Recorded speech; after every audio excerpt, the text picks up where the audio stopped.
global, geek, geek, geek, gang. It's the three of us. Yeah, the three of us this week so far. Others will come. So yes, the Fantastic Four are down to 3. Yeah. But Well, she is Sue, and I'm Johnny Ben. So yes, Mr. Fantastic. Well, who's Mr. Fantastic? Because I'm Johnny, you're Ben, and she's Sue. Who knows? Yeah. Who knows? Yeah. So once we get more than 5, then we have to become like the Avengers. Well, somebody had to be Spidey, and then we would have to do the extended family. And we have Ben Legion on occasion as well. So we're all over the place. We're the global gamer. We're versatile like that. Yeah. Welcome, everybody. Welcome, everyone. And more friends will be arriving soon. There's Retro. Retro. Hey, buddy. We hope you feel better, brother. Yeah. Hope you feel better, man. Yeah. Believe me, I really do wish you were here instead of him. I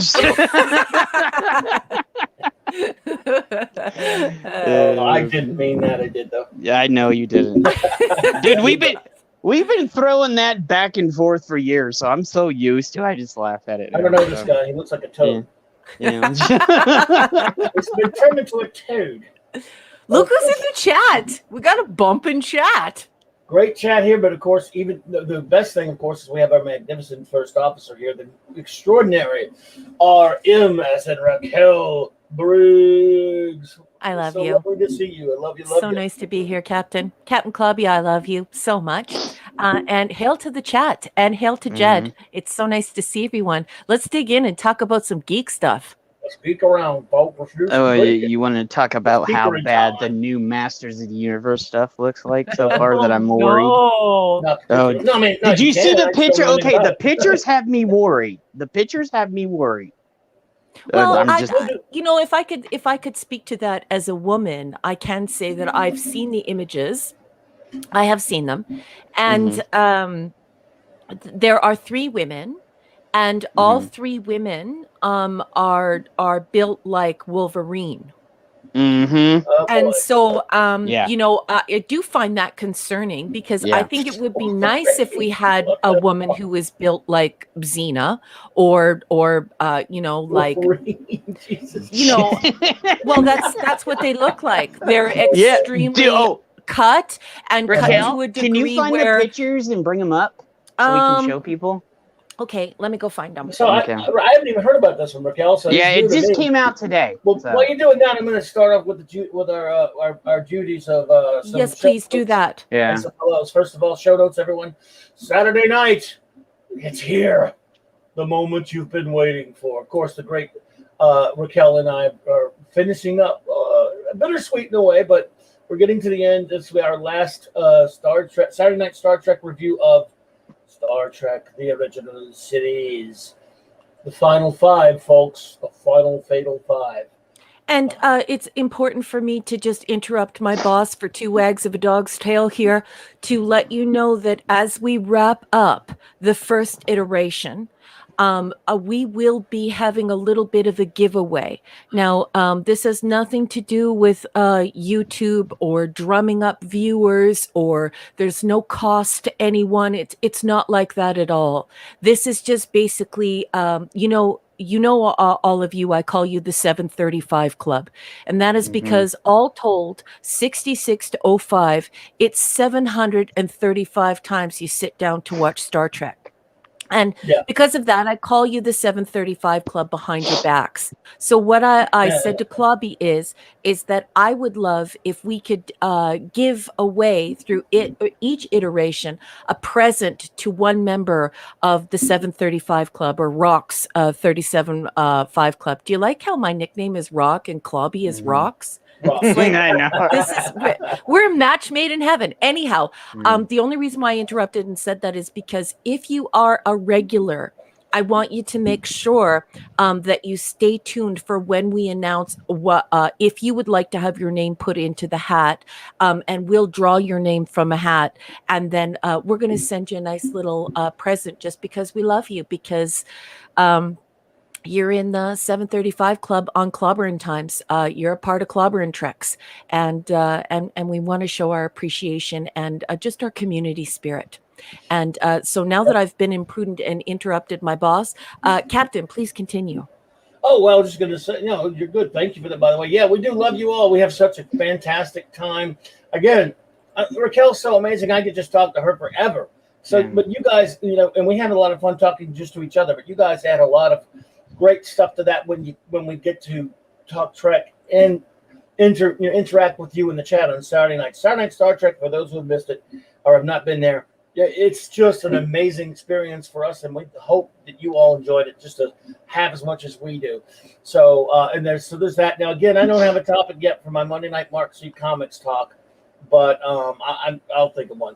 But thanks to everyone, by the way, who popped in last night. It was a nice crowd there, considering how many people were all over the YouTubes as it's streaming last night. It was pretty crowded. Yeah. So, thanks for everyone. I was busy last night, so. But I want to thank everyone who did pop in. Mm. Yeah, and absolutely, it was fun. I did nothing but just yammer by myself. But anyway, and with us here already, we have a few friends with us here already. The great J-Man, my new friend. Of course, there is a link in the description below to his channel. Please go find that and support it. J-Man, one of these days, dude. I know you mentioned before that you are working now, and we appreciate you listening to us while you're working. But if you ever have the chance, please pop in. You are cordially invited to hang with us on the Global Geek Gang. One of these days to join us, because J-Man's a good dude and he has a cool channel. And one of the reasons I relate to him is because he's like me. He loves his geek stuff, and he just likes to have a good time on his channel, and that's what we're about here. He likes to have fun, and that's what we're all about. So please go check out his channel. There is a link in the description below. Yeah. Now, also, Snortapoopa's Cuber. Snortapoopas! Cuber. And Snorta. Snorta. It's a good bear, right? Yeah. And then Snort is also invited because I think Snort said when he gets a mic, or Pat said, because we invited both of them on. I invited both of them on to my channel too. So sure. So absolutely. And just to let you know, Mike and Raquel were both pop culture archivists too. So just letting you know. So we're definitely pop culture activists. Oh, shut up. The great Pat S. Hey, my brother. Yeah. All right, buddy. Yeah. Good to see you, the Catman, a.k.a. D.D. Mars. Welcome. Some weirdo named pop culture activity, whatever. In there, let's see. Do what he does to me every time he picks up the phone. And when I'm in a good mood. Yeah, that's when he's in a good mood. Then he speaks Klingon, and I'm like, oh, bloody hell. It's not Ilagabulos. Welcome to the great Ilagabulos. He is a very cool new friend of the show, and we appreciate you. Brightest day, and no evil shall escape his sight. Appreciate you being here. Hey, are you doing the 10 podcast today? Because you sound kind of weird. Who does? Me? Yeah, you. It sounds kind of a little bit off. Is the what about mic? Now? I had to make an adjustment. Yeah, now? I was like, that's better. Yeah, that's better. I hate being senile, as far as I know. What were you doing? I'm not even want to tell you. I'm too embarrassed. Hey, Ash Singh just walked through the door. Satri Ekal, get your butt on air. What are you doing? You're late for class. Oh, he was screwing around with Steven, like trolling Steven this morning. So I was there. Ash is a troll. He's our troll. Yeah. Ash, hey. What's up, buddy? Hey, bro. Is on air. You're welcome. What up, bud? Good to see you. Retro, hope you're feeling better, brother. We appreciate you. I know you're at work, buddy, but hey, dude, if you ever get a chance to join us on the Global Geek Gang, you were invited. Of course, everyone, by the way, our magnificent first officer has some literary works of science fiction nature, and of course, other types of writing as well. But you can check out that right here at this link that I popped in there. Please do. I sold a bunch of copies this week, and it made me feel so happy. Really? I love you all. Thank you for supporting my work. Not a lot of people read short story science fiction. It's usually like the super nerds and the super geeks. Yeah. And so I just want to say thank you. And I hope you enjoyed it. I really feel connected to my audience, and You have no idea what an honor it is that you read my stuff and that we get to share that connection and we get to share that imaginary space together. And I love you guys for it. Thank you. We love you and thank you. I'm so glad. I'm glad to hear that. That's fantastic that you're getting people to. It's awesome you guys are doing that for her. So Yay! Absolutely. What the hell? Oh, I was trying to find some more links, but they're all in my. Just making sure they're all in my thingy. There we go. Okay, yeah. By the way, Jed and Ash are the pop culture archivists. Well, you guys are too. So you know. I know that, but I'm saying I'm saying that so I can put your yeah. But we're the So we're the activists of the fandom. Yeah. these guys are radicals. They're a bunch of damn commies, if you ask me. So I have that photograph. I have that image. Would you like me to share it now?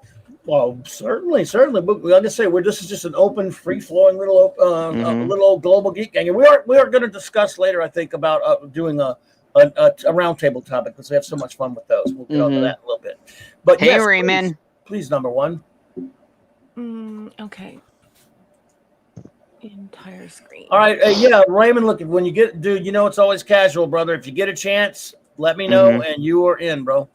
But I'm glad to see the great Raymond Feliciano. And again, link to his new book, his 2 books below. Also, by the way, I'll get that there in a second. Let's see here. What on earth am I looking at? That's the new Masters of the Universe show. What? Orko looks as in He-Man, Masters of the Universe. Yeah. Do you see how Teela looks like? What? How would you say? Is He-Man He-Woman now? No, that's Teela. I don't know who the black chick is. That's Robotico, and that's Orko, and that's Evelyn. I don't know who the other chick is.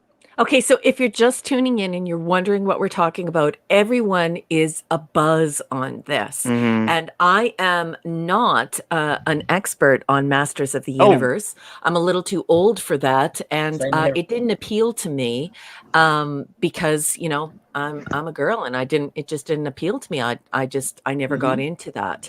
And so I was shocked to see that 3 women look like Wolverine. And I would expect that women, that there would be muscular and tough and capable women within this group, but certainly not that they would all be so cut that they look like they would be taking testosterone or steroids or whatever. I mean, these are some pretty defined muscles. And certainly that all women would look like this, rather than having a variety of shapes and athletic abilities. Although women, this cut, they're normally not that athletic. It's usually due to steroid use. So for me, quite a shocking image. I expected to see maybe 1 woman who looks like Xena Princess Warrior, but not 3 that look like Wolverine. Well, I had everything. I had everything Masters of the Universe. I was super into He-Man. I had everything. I watched the show. I had all the figures. I had all the comics. So, yeah. Like, and Orko doesn't even look like Orko. He looks like he's on drugs. What the hell is that?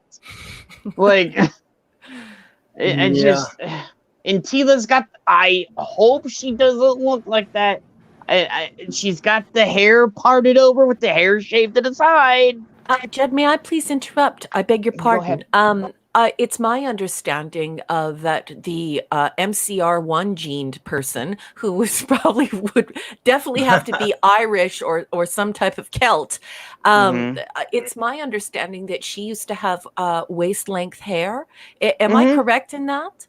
Yeah, she did. Oh, okay.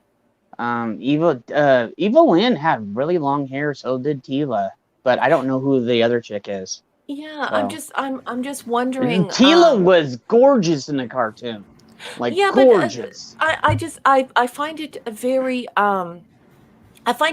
different that folks assume that the length of a person's hair must be short to show empowerment.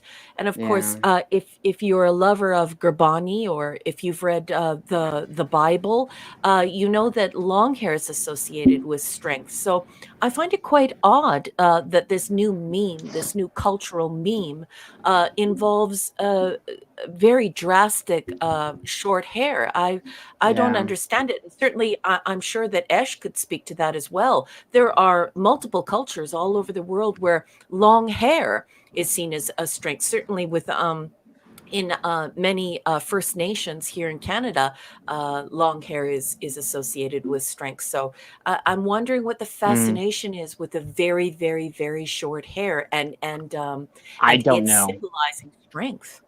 I really don't know, but even the cartoon, even Lynn, when she took off her helmet, was beautiful. You know, like it's just who's this for? Yeah, dude, Chris is right.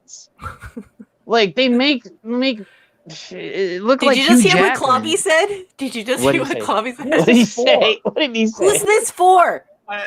Not fans of the old show. At a quick glance, this image looks like it's some corny Western anime aimed at teenagers. So just look at the outfits, look at the expressions. Half of them look like they got a stick up their ass. The other half look confused and constipated. They look like some time traveling bunch of misfits. Yeah, and I would never have guessed this is He-Man. Yeah, and here's the thing. And Kevin put out a post. He goes, "This is gonna be true to the classics and everything else." And I was like, well, that one picture, if you go and look at the other pictures, it looks like the 2002 Masters of the Universe. Where I watched all of that. I actually have those on DVD that I burned myself. But but yeah, I like the 2002, and they ended it with Hordak and the Snake Man coming in, and then they just ended the series. I was like, come on. Like, you know, and it's just like, but I don't know if you can find the other pictures, because the other pictures actually look decent. But this is the image that I think everyone is circulating. This is the problematic one right here, because you know, and I keep hearing rumors that they're gonna he's saying that He-Man's going to be there, but I have a worry they're going to sideline He-Man. You know? Mm-hmm. I think that's part of the main problem, that this is the main image circulating that's linked with He-Man. I'm pretty sure if we saw the character He-Man, people, depending on the character design, people may have some kerfuffle about it, but I don't think it'd be as big as this image going around linked to the only thing we have for He-Man. So, I mean, come on, is He-Man. Give me some hot abs. That's all we need. Well, he does. Well, for me, decent. I think that this opens up the dialogue that, you know, that a powerful woman must have incredibly short hair. She can't be muscular and fit and healthy and athletic and strong. She has to be steroid cut like steroids, right? And that all women have to look like that, and I find that sort of troubling. Why does a powerful woman have to be a castrated male? I don't want to be a castrated male. This doesn't make me feel empowered at all. I want to look muscular and I want to look tough. I want to look like Xena. I don't want to look like Hugh Jackman or Thor. Right. But you're missing the point. This is so amazing and progressive and amazing. Mark came in. Okay. In a minute. By the way, I have more pictures if you would like to see those. Okay. Let me. So, okay. What do I do then? Do I just close it? I hit stop share. Yeah, you just stop share. All right, let's see here. There we go. Have more. Is that these?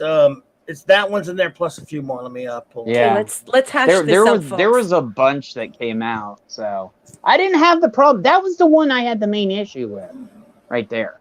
All right, let's see. It was for me, like I find the images of the women to be quite troubling. I don't think we should all look like steroid jocks. Like I don't know. That is Moss Man right there. Okay. So that's kind of cool.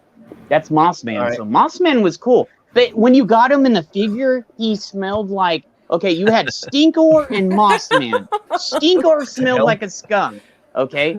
And that's Prince Adam. That's Prince Adam. See, I'm too old for that too. I didn't. But Prince Adam looks like a Jed, chick what were you there. doing sniffing your figures? And everyone at home, we have a big screen right now, but Mark D with the C joined us on the panel, so I would like to give a warm welcome to Mark D with the C. Thank you. Great to be Our with other everyone. pop culture archivist. But wait a minute, Prince Adam Teal looks bigger than Prince Adam. Yeah, Prince Adam looks like a chick. What the hell? Or is this before? Oh, this is before. Obviously, he before he becomes He-Man. Yeah, yeah. But he's got the power sword right there. I mean, she looks too much. Well, there is a balance. Beastman looks cool. Look at that. Beastman looks cool. You know, I always reference like Linda Hamilton from Terminator 2 was really buff and sexy at the same time. So there's a balance there, but this is not the way this character is typically been depicted. I don't even think the lady has to be sexy. I just don't think that all women from this universe should look like they take steroids. Because, people wax philosophical all afternoon long about how, they're objectifying women, but we see men being objectified. And as you all know, I say that comic books are the great equalizer because we see the objectification of men and women. However, if you're going to try and spin that, if the corporations are going to try and spin that as to something that is civic engagement and is cultural transformation toward egalitarianism, I think that that's definitely the wrong type of messaging because women don't look like Hugh Jackman. Hugh Jackman doesn't even look like Hugh Jackman, if you get my meaning. Yeah, when you see him. Well, yeah, it's true because Linda Hamilton went. That was an extreme case too. That movie, and she was trying to save John Connor. You saw her training, it takes an incredible amount of effort. And I just saw a clip with Hugh Jackman doing some musical number, and he doesn't look like Wolverine. It takes an incredible amount of dedication to build up your body like that. So to have drugs.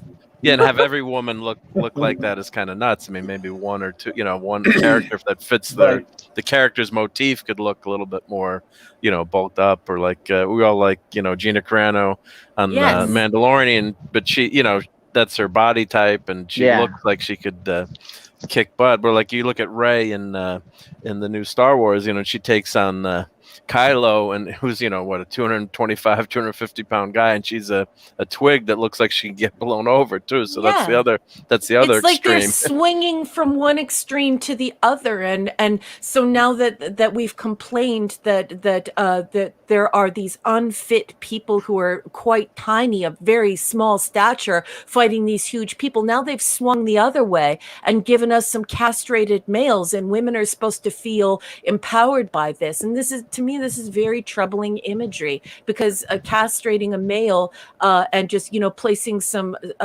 chesticles on a male cartoon character is not empowerment. We'll let the lady in the panel say that. Do you know what I'm saying? It's quite unfortunate. Like I said, I wouldn't mind if there were some variety, and certainly I wouldn't be saying anything if all women in this universe looked like this because that's the way it was created. But there is this troublesome idea that the corporations are helping to change culture, to create egalitarianism. And I think they're just swinging from one extreme to another, and they're not representing anyone. They're chasing money and outrage. Yep. Now she doesn't look as bad as the other ones. It's kind of, I don't know. Not that. She's more feminine, at least. But she looks more dudish than Adam looks like a chick, and she looks like dudish, dude. Yeah, like she. I disagree. I agree with Clobby. That last image that you showed, I think that is like an Amazonian, sexy-looking type of woman. At least she's not all cut. She doesn't look like Hugh Jackman. Yeah. She looks rather angry, and she looks like she's ready for battle. But that first image with the three Hugh Jackmans, that's. Hey, who said Hugh Jackman? I hate Hugh Jackman. Damn it. Honestly, the tall Wolverine. Skeletor looks decent. Yeah, yeah. That this is all right, right here. Skeletor looks like the 2002 Skeletor. They're in trouble. Look, He-Man actually looks like a dude and stuff. Sorceress looks awesome. Like, I gotta say that. So, and he looks like He-Man. He looks like the 2002 He-Man too. There's this. Yeah, this is the image I find problematic because, as I said, I think it's very strange semiology. I think these are some very strange images that are saying things that people don't want to say out loud, and I find it very troublesome.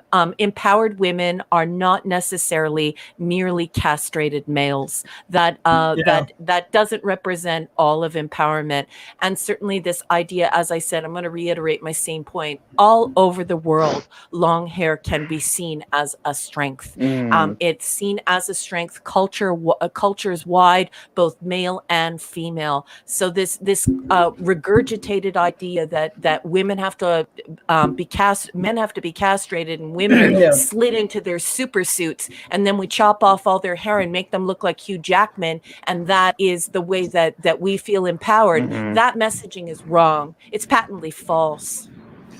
Absolutely. Hail, by the way, to the great Midnight's Edge. Hello there. But if that is Tom, that is Tom. That is Tom. Hey, we appreciate you popping in there, and he's right about that. It does look. It looks sort of like the old series. Then there's that shot there. Cavatino Calvaryman Shea. Welcome, my friend. Hey, I believe we had Dark Shadow Logan. All right, man. What's up? Good to see you, buddy. We got a great crowd today. Yeah, short hair didn't work out too well for Samson in the Bible, right? That's what I was saying. That's what I was saying earlier, and certainly a lot of people at home know that I absolutely love Gurbani. Gurbani is one of the most beautiful things I've ever encountered in my life, and both female and male Sikhs don't cut their hair, and that is their relationship with the divine, and it's a respect for one's body and one's existence, and so this is what I'm saying. I find it very problematic because they're trying to encase this idea in this civic engagement, this cultural transformation, when in all actuality, it looks more and more as though they have a very specific idea, very specific message they want to send. And they're doing it to get us online. So we're outraged, and we're talking on social media, and we're creating vanity metrics for them on social media. And they're getting ad revenue from that. And then, people tune in because of curiosity and outrage. And all of this is being done for money. I don't see anything sincere happening as far as cultural engagement and egalitarianism goes. I don't see that. I don't see that. Yep. That one looks, I guess, like if you're into that sort of thing, looks okay. And these, I mean, I'm not really into that style of animation that much, but it doesn't look horrible or anything. So fans of the, I think the 2000 version will think that looks all right. Yeah, looks that's all right. Yeah, that's 2000 He-Man. So. That is? Yeah, that is 2002. This is the new one, isn't it? It's the new one, but they have the look of it. Now that's awesome. Yeah, it looks like it, right? Yeah, it looks like the 202002. That is awesome. With Battle Cat looks bloody awesome. He looks beautiful. I will say that. Superhero. Cat is awesome. He's a superhuman, and he's gorgeous, and he's quite lovely. He's extremely muscular, and that is, and now you're going to see what I'm saying here. That is problematic to males. A lot of men are taking steroids to look like this. A lot of men are going bald and have issues with impotency and erectile dysfunction due to the drugs that they take to do this. And a lot of them develop eating disorders. So while you're wagging your finger about what we're going to do about women, it's high time that we realize that we're also objectifying men. He looks absolutely magnificent. And we need to delineate between superheroes and the pretend world and the real world. Stop demanding that a fiction be exactly like nonfiction. We're going to have to make that leap and separate the two of them. And the conflation of them over the last few years, I think, is very, very dangerous. Yepper. Absolutely. Well, He-Man fans, I wish you the best. I'm like you were kind of touching on it earlier, Raquel.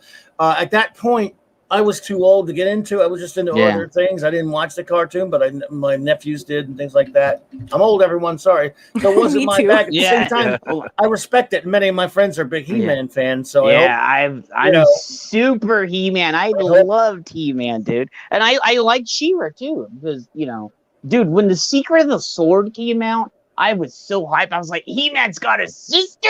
How are they gonna explain this? And it was so. When I got to go see it, I saw it opening day, and when we went out there, to the movie theater that I got to see when you came out, they had somebody dressed up as He-Man and She-Ra, and they gave you this huge poster of the movie, and they signed it for you and all this other stuff. So it was super cool.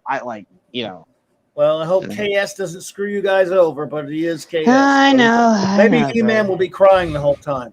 Yeah. The He-Man that I love is on Robot Chicken, I have to say. So I posted a link. You ever watched Robot Chicken? There's some great parodies. I used to love Robot Chicken the first couple of years. Then it just got monotonous and the same old stuff over and over. There's only so many times you can watch toys cursing and doing vulgar crap. It was funny, but the novelty wore off after the first couple of years for me. It was but it was funny. I never. But anyway, I liked it though.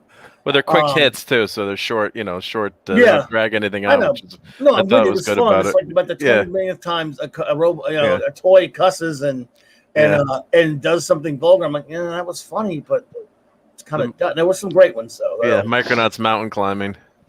Yeah. So while this image is still up, I would just like to say, if you're watching at home, it is very important that you remember that it's okay to have pretend. That the nature of fiction is the untruth, and that is why we love superheroes and we love pretend, and sometimes we live vicariously through those creatures, and other times we just watch them for laughs, and we love these stories. The untrue is important to the nature of our art, the nature of our entertainment. There is no need to try and make fiction into nonfiction.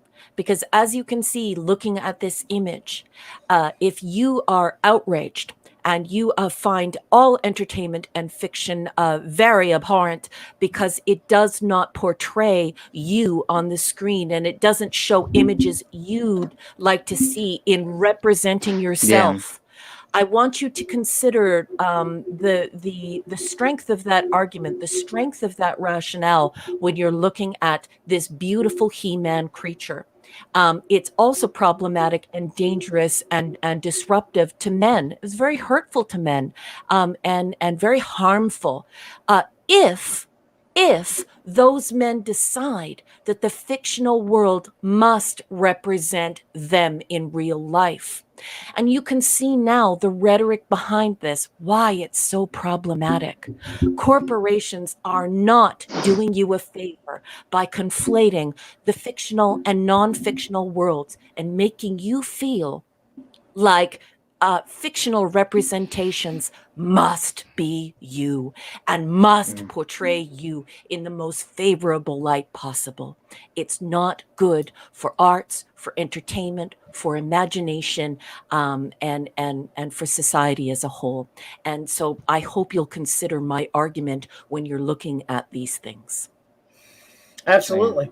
Absolutely. Very well said as always. I want to switch gears a little bit here for a sec, if we could, because I want to give a shout out to someone who has been really fantastic. And she is, of course, one of our dearest pals. I sent her an invite. I don't know if she's busy or whatever. But the wonderful Purple Valkyrie is having I think it's tomorrow. Could be wrong. We'll make sure, though. A celebration for like a 1-year celebration stream or something like that. I believe she's doing that tomorrow. But Purple Valkyrie is just a wonderful friend of this show. We love her. And look what that wonderful, wonderful lady gave me. I can't. We were, she knows how much I love the great masterpiece television series, The Prisoner, one of the greatest show ever. We were just talking. If I have a bucket list, it's called the Hotel Port Marion, the resort where the great show The Prisoner was filmed. I'll never get to go there. It's in Wales, but I've always wanted to go. And apparently, this is the gift pack thingy or whatever that you can get at the store at the prisoners at the store there at the Port Marion Resort. And look what she sent me that arrived the other day. Look at all the stuff. It was a small package. Beautiful.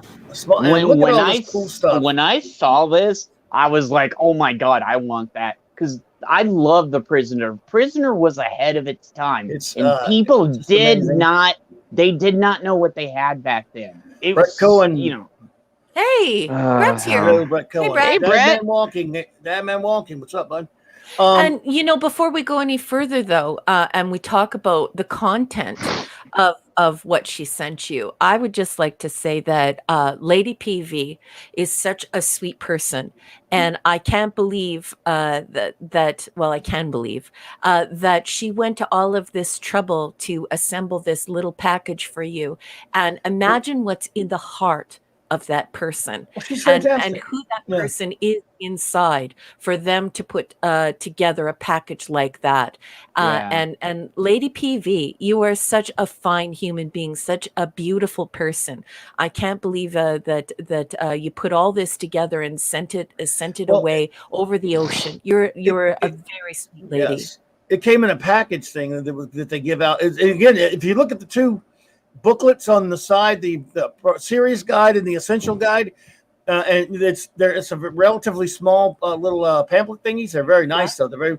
That's how big the package is. All that rest of that stuff was compacted into a little one, so it's kind of a small one. And by the way, it was safely arrived, even though the package ripped in the mail. No! And look, there's a CD in it, which was from music.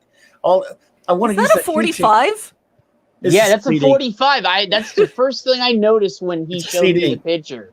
No, it's a CD. It is? Okay. I wish it was a 45. It looks like a 45 though. But it is a CD. It's a CD. Yeah, okay. It's they have a key ring which I want to use, but I know I would screw it up some and I just keep it. I would use that key ring. I would carry it around everywhere. It's not as sturdy as my TARDIS key, Tom Baker key ring, which I've had in my pocket since 1981. But so yeah, that thing is just one. I'm blown away because, and many of you are Prisoner fans may know, this is not like Star Trek or Doctor Who or Star Wars where there's tons of merch. There's none ever on The Prisoner. I have all the books they've made about it, and of course bought the VHSs back in the 80s and bought the DVDs when that came out, the A&E set of the DVDs, and now the Blu-rays. I love the show so much, and there's not much else. You might be able to snag a T-shirt once in a while, or they do have these figures coming out now, these crowdfunded figures, which I would love to get. But not even there's not toys really that much. I think KR 120C maybe had a toy once that you could find. I never could find it. There's not that much out there. So, and this has McGowan, the great Patrick McGowan's autograph in here as well, on a couple of pics that he signed for people. Again, this was something I don't know if they were giving it away or selling it at the Hotel Port Marion. But my dream is to one day wake up there and look out the window and see the episode title, just as number 6 always does. You are number 6, and I can, where am I? In the village, and so forth. So I can do it. I can. Dude, I need to watch The Prisoner now. Oh my God, Prisoner's so awesome. It is. Yeah. I just love this show so much. Patrick McGowan was a crazy genius. I can't say that. I've watched it almost every year. I probably watched it because there's only 17 of them. And there are only 17 episodes. Yeah. Well, initially, Patrick McGowan wanted to make 7. Okay. And Lord Lou Grade, who was in charge of ITV at the time, 66, 67, when they were talking about it, he'd been doing the show, Danger Man and Secret Agent, or AKA Secret Agent. And when the show went to color, they made 2 episodes. They were going to make a whole season. He said he stopped. He said he's tired of making it. He wants to make The Prisoner. He wanted to do 7. Grade wanted 26. They agreed on 17. And so, it's just, this show is a masterpiece. It is a Clobby, I have to interrupt you, boss. At 50 minutes past the hour, J-Man says if we could put that up on the marquee. Oh, yes. What a great tip. Okay, so if you want to join Clobby in uber fandom of The Prisoner, or you just want to watch it like me, It's on Yeah. Tubi. Thank you so much, J-Man. Thanks, J-Man. And Yes, I he's beg your pardon, yes. boss. Please continue. No, that's good. Again, But- I'm just overwhelmed by this. I could not believe it. And all the stuff that is in there. If you can see, it even has the copies of the card from the show. Like in the village, they have a credit card and an employment card and a health and welfare card and all this crap. Yeah. This show is just, oh my God, it's so damn good. Basically, those who are not familiar with it, he's the ultimate secret agent who is resigning from his job, and it's an MI5, I guess, or whatever. And he is much like his character of John Drake on Secret Agent and Danger Man, but of course Magooin says he's not John Drake. We never know his name. He is spirited away to this storybook-looking place called The Village because they want to know what information inside his head, why he resigned, and it's allegory. It is it's constantly referred to as quote unquote Kafka-esque, and it is. Everyone says I need to watch this. Oh, and you gotta wait because they don't have an order. You gotta figure out the series order because I was talking with Robert about this. Yeah, but you're okay. I can show the order. Okay, Thank you. Yeah, you gotta give the proper order so you Magooin can get it. has continually said, even after the show, he says there are only 7 that really count. Okay, That's him. I love all 17. There's like maybe 1 or 2. Rod Thunderheart, welcome. 1 or 2 that were kind of, for example, there was one episode called "Do Not Forsake Me, Oh My Darling," which was Magooin had to go film the great film Ice Station Zebra, and he left the set, so they had to do a body swap episode, so someone else could play him, and Magooin hated it. That's probably the weakest episode. It's like an alternative factor. But no, it's not that bad though. At least it's and everyone knows how I feel about the alternative factor compared to The Prisoner. Yeah, but no, it's not that horrific. It's not horrific. Okay. It's just Magooin hated it. He was, when he was asked about the other than the 10 episode, the 7 he meant to make, his response is usually, some of them weren't too bad, but you know what? Some of them are still brilliant. They're great. I love a lot of the ones that aren't. I mean, Schizoid Man, Hammer and Anvil, A, B, and C. They're great episodes. They're not considered his 7. And one episode was banned in the U.S., by the way, Living in Harmony. What? Yeah. I'm watching this immediately. I'm watching this immediately. You'll love it, Raquel. Yeah. You'll love it. It's a great show that makes you think. In 1968, back then, they didn't have reruns a lot here. So it was an ITV show, but it ran in the States in 68 as a summer replacement show, as they called them. Instead of reruns, they would, for the Jackie Gleason show, they would have normal shows during, like normal one shows. And then in the summer, they would often bring British shows and other shows on American television. But they left one episode out. Also, the last episode, Fallout, has caused more controversy than any until later shows because it got him death threats. He had to take his kids out of school. The ITV switchboards were loaded that night. Yeah. People were really angry with that last episode, and I love it. By the way, I love Fallout. Fallout's awesome. It's weird. Once upon a time, the 16th episode was supposed to be the last one. Then 6 months later, he went back and added Fallout before it all aired. I love Fallout. People hate it. People get mad at it. And of course, our old bud Doomcock has said he's going to write. He knows what happened. No one, and by the way, I love him. No one will ever know because Magooin never said it. He went to his grave, and he will never explain the last episode. Doomcock says he's going to write a book about explaining because he knows what happened. People have been fighting about this for 50 years. Nobody knows, but I love him. What have you done to me? You keep introducing me to all this American stuff. Is this an American show? No, it's British. It's British. Yeah. British. Okay. Yeah. Well, Canada with the Canadian content and the 2 channels in the 70s. One of them is French. Patrick Magooin was the first choice to play James Bond, and he turned it down. Okay. And he was one of the ones that recommended Sean Connery for the role. He was a pretty different kind of a cat. He thought James Bond was immoral, a womanizer, and a killer, and he didn't want to play that character. Oh, and so he's a he was a staunch Catholic. He's also this whole show is about freedom and so many things. It's also a lot of 1984 in addition to Kafka. This show is he considered it studying the prisons in what's supposed to be a free society, and it's this show is so ingenious. It's too good for me. I love it so much. I'm 100% watching it because you have. And I always say it, but I'm going to say it again. Captain Clobby has the best taste in arts and entertainment, especially geek and nerd stuff. So every single thing you have made me watch, I have absolutely loved. So now I'm going to watch The Prisoner. What are you doing to me? You keep putting stuff in front of Babylon 5. Well, Am look. I ever going to break my Babylon 5 cherry? Is it that's, ever that takes a lot longer. This will take you like 2 days. Okay. Yeah, this one will take you like maybe 2, 3, 4 days, maybe. Okay, I'll depending on binge how it. fast I'll binge it. You know, This how is fast Jack you Kirby watch it. Prisoner, by the way. In the mid-'70s, Jack Kirby was going to do a comic book adaptation for Marvel, and he actually drew a lot of it. And this is one colored. This is all ever in black and white, so I colored it later. But Jack Kirby Prisoner, folks, how could it get any better? But I know. he did his 2008, 2001: A Space Odyssey adaptation, but they didn't ever print this until a few years ago. They compiled it with that and some Gil Kane art in a pretty big volume. Excuse me, but yeah, so. And guess what I found thanks to a suggestion from Retro. What? Let me share my screen here since we've What? been doing What? some What? 3D, some fun 3D printing, right, Raquel? Yes. So let me share my screen here. Thank you, Retro. By the way, Retro said he's going to get me over to Wales somehow, dude. I'd come hang with you, brother. I'd love to. Wouldn't that be fun if we all went and crashed at Retro Jakey's house? Oh God, yeah. Oh, dude, Sam would annoy the hell out of you guys. Oh, be nice to Sam. Yeah. So I might have to print a few of these for you, dude.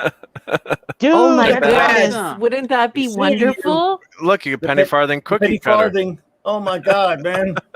Prisoner stuff. Yeah, there's not that much, like you said. No. I mean, you know, the show deserves Okay, you a gotta lot. send a lot me more. you Look gotta at that. send me a cost on that one, Mark D with Sure. a C. Please send me cost on that one because I you know, if it's in my budget, I'm sending that to Clobby. No, you don't have to do Wouldn't that. you just love that? These are really cheap to print. What are guys. these here? These look like just like keychains and then little signs. It looks like. So if you don't have to worry about messing these up because it's look, it's got the black one and the white one. That's Schizoid Man. Yeah, so I love that episode. That's pretty cool. So oh or a pen. that button there, that's the one that came. That actually got that in that pack. And I'm a dumbass who would wear it and ruin it probably. So I have to like. No, you're not a dumbass. The thing is that you also can't leave all your stuff in boxes, and I understand that some people do that. If you're one of those people, you have to be like who is it that is just like me who always buys 2 of everything? I buy 2 of everything. A lot of people. I do too. One to unpack it and one to leave it up. Do you know what I mean? I always do that. Sure. Clobby, you have to enjoy this stuff. You know, you know what my husband said to me? Will you just stop buying super expensive collector's T-shirts and then never wearing them? Wear them every day. And this year, I wear them. I wore them every day, and you know how I felt? Like $1 million. Of course. What is that? I guess it's is that a clock? That's the bike. I know it's a penny farthing, but it's supposed to be a clock or something. I don't know what they, or maybe they did. They must have done some alternative designs. Maybe I think. Is it a clock though with the little? I don't know what they do there. I'm just guessing. Yeah. I don't know. Yeah, what does it say in the summary? What does it say in the summary? Now, you know, the thing is about the tag, the number 6 tag. There's only one problem. What? I can't wear it because number 6. Remember, he won't wear his. He gets in trouble for not wearing his number. I'm not a number. Right. I'm a person. You could carry it in your pocket. Oh yeah, I wear it anyway. I'm not a number. I'm a free man. So Raquel, and Robert did review streams. Yeah, last year. Oh god, yeah, last year. Envious because they were reviewing every episode. Like, well, you know what? We should, after Raquel's season, we should do our own reviews. Yeah, I would love to do that. Yeah. I would love to do that because, you know, I love RMB. I think he's a total sweetheart. Oh, God, and, he's the man. I don't follow Az, but I've seen a couple of his shows, and everybody absolutely loves Az. But you all know how I respect and love Clobby, and you know his mind is a marvel when it comes to this stuff. So I would love to do a Prisoner review with him, just to hear what he thinks and what he says, and he's just Clobby's marvelous. Let's do it. Fine. We'll do it. D-Blood Martin, my buddy. Good to see you, sir. Yeah, that's right. Well, you just mentioned the R&B, and I was jealous they were getting to review it. I would watch it, go, damn, I'd love to be talking about this with these guys because I love the show so much. They did a great job last year, I believe it was, for 17 weeks, I guess. reviewing it in the daytime. That was fantastic. So, and they were like bummed out when it was over. Like, no, man, we were having so much fun doing that. They did start doing their toys thing. He says he's going to pitch a tent in the backyard. Yeah. All right, Mike. That was actually one of the ideas I had for us to do for another show when we were thinking up shows to do Prisoner. Well, that was one of the ideas I had. So. Well, the ultimate Prisoner fan. Like, Clobby's the ultimate I know. Prisoner fan. We were talking about it, but we were like, okay, we'll just put that on the back burner for some other day. I remember I first saw it in Starlog magazine somewhere like in the late 70s, early 80s, and read about it. And then it wasn't until like 1986 that we started getting it on our PBS affiliate here. And I recorded them all. And God, it was just so good. Man, I've watched. I can't even give you an estimate how many times I've watched all of them. It's got to run in the hundreds of I don't know. See, but almost when you start talking about that, I drift off, and my mind goes somewhere else, and I stop listening to you, and you sound like the teacher on Charlie Brown.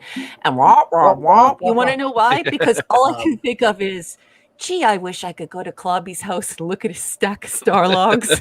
I want to see Clobby's stack of Starlogs. They're buried. I can't even get to them. They're buried so bad. One of my like you guys on the panel, you guys imagine his Starlog stash. It would be like epic greatness. I love Starlog.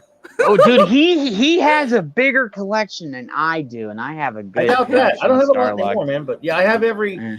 I gave a couple to some friends. I had number 1. That's the one with the Star Trek cover painted.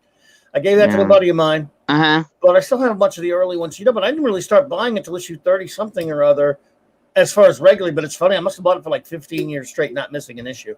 And it was cool. You'd go to, Walden's or B. Dalton and get the new Starlog every month. You couldn't wait. That's how you got your science fiction, media news. Yeah. Yeah.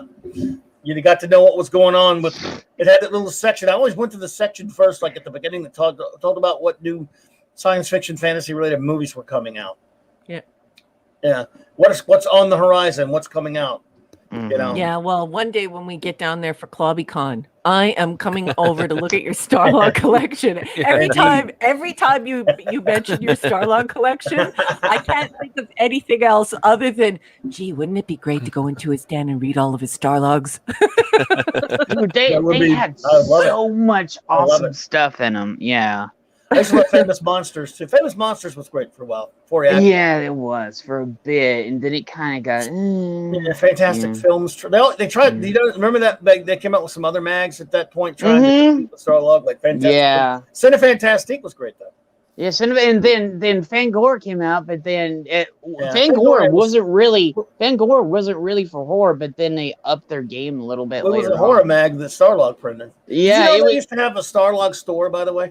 I got to go to it. I got to go to it when I was little. You Americans, you're so spoiled. I was in heaven, dude. I was like, oh my god, I want that. You're in heaven. You were in heaven over that.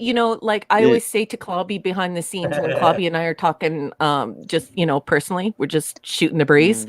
I always say to him, I would love to live where you live. If I lived where you live, I would be at every swap meet, every estate sale, every single thing, because you guys live in the epicenter of all of the stuff that I love. You can actually go to a garage sale in the United States and find something like, an original Tribble, and it's all dirty and it's in its cylinder, and you can go you can find this really cool stuff. I mean, Mark D with his C found me an Enterprise landline. I mean, you guys live in a wondrous land of pretend and coolness. I would have my dance card totally filled out for the entire weekend, and I would be dragging Clobby all over Hell's Half Acre going and buying stuff. I need a bigger house. I live next to a swap meet place that I go to every week. My daughter found this at a estate sale last week. Great. Awesome. I segued to that on purpose. I hope you didn't mind, Clobby. That's the Tribble that makes noises, right? Yeah, that's the official Tribble. Well, not anymore anyway, because it doesn't seem like it does, but maybe it did before. Change the batteries. But this is not a model. This Enterprise D here. It's if this the primary hull flaps up and it holds a disc of some kind because you can't. It's not in there. Disc in there. I don't know. She didn't find out any specifics. So, and it's dated like 1996 or something like that. Looks like it opens up from the front, maybe. Yeah, from the front it flops up, and there's a disc in there. So there's no disc in there now, but I mean, a disc goes in there. I don't know if it's a CD or a DVD or. Well, it could have been a DVD back then, I think. Probably a DVD. It had to be a disc. No, it says like 1996 or something on it. Or like an audio CD, maybe. Mark. Or a computer game. Mark, you and I have to get together and find out what belongs in there and see if we can find it. Wait, but that original Gangster Tribble, I know for a fact that Mark and my husband could tell you how to make that Tribble work again. And it's usually just to clean it out. You know, a lot of the mechanisms that were purchased to make these, and they were made in China and Taiwan, and they actually recommend the way that the little, you know, motor or whatever is made, that you always remove the battery because the batteries explode inside, and they're usually the watch batteries. But I do know that people like Mark and my husband can teach you techniques for how to clean that out and put a fresh watch battery in it, and it will work. It'll sing, and it'll scream and sing. Well, purr and scream. It's no Tribble at all to do. Yes, it's no Tribble. Actually, I don't think Mark, it's a I Tribble. love you. I don't think it's a Tribble. Actually, Claude called it Shatner's toupee. What? Well, it by is the looks how of it, his that hair would be used to be. season 1 toupee. Yeah. Good times, good times. So yeah, geeking around. But yeah, again, big shout out to the wonderful Purple Valkyrie for that. I hope everyone will go to her big celebration tomorrow. We're not exact. I got to figure out what time it is. I'll go check and we'll get that for everyone because she's amazing. And I sent her an invite. She's probably busy, but I can't thank her enough for that. It was just so sweet of her to do that. Yeah, absolutely. Sure. Yeah. Pat S says Playmates at Clobberin Times. Pat S, I don't think that is Playmates. No, not that Enterprise. No, I seem to remember actually seeing that Tribble on the original CBS site a while back, and I'm going to go and investigate it. But I don't think that is Playmates. I would definitely say neither one of those items are Playmates, and I don't think either one of those items are Diamond Select either. Diamond Selects. No. There's something else entirely. But you know, Mark and I, when we work together, we're terrible. We'll figure it out. I think I found a picture. Hey, Purple. Hey, Purple. Hey, PV, Lady PV. I love you. I love you. The wonderful Purple Valkyrie. Let us know what time your celebration stream is tomorrow, please, so we can get that linked up there. I've got a link. I'll put up a link to this channel, of course. But let us know, Purple, when that is. Yeah. Tomorrow, because I want to be there, of course. I want to visit. Yeah, me too. And I want to set my alarm for the proper time, too. Yeah, and I want to be able to share it. I want to be able to share it, right? Ironcaster. Yeah, absolutely. So, everyone, there's a link to Purple's channel. If you're not subscribed to it or not, please do.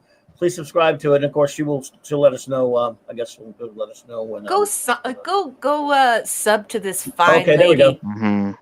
10 a.m. Central. There we go. All right. 10 a.m. Central. What time would that be for me? That would be 5 a.m. Shut up. That's perfect timing for Jed. Hey, Jed's just on his third monster drink at that time.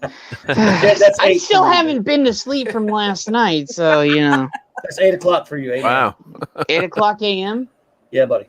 Okay. Hey, can I interrupt everyone for 1 second? I beg your pardon, gentlemen. Please excuse me.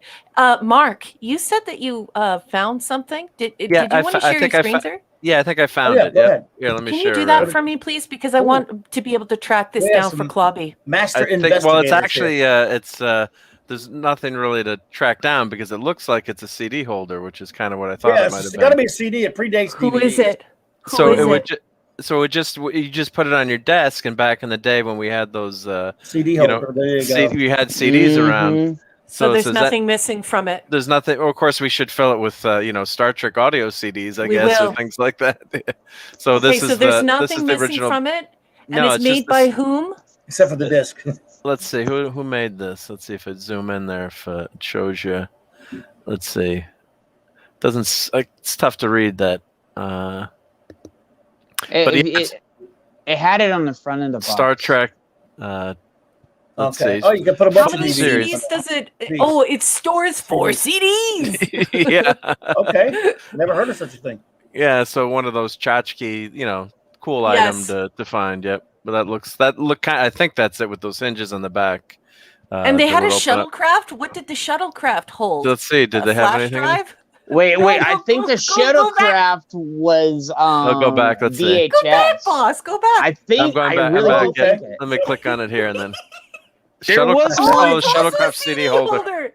Yeah. There I was wonder a how many that one shuttlecraft. holds.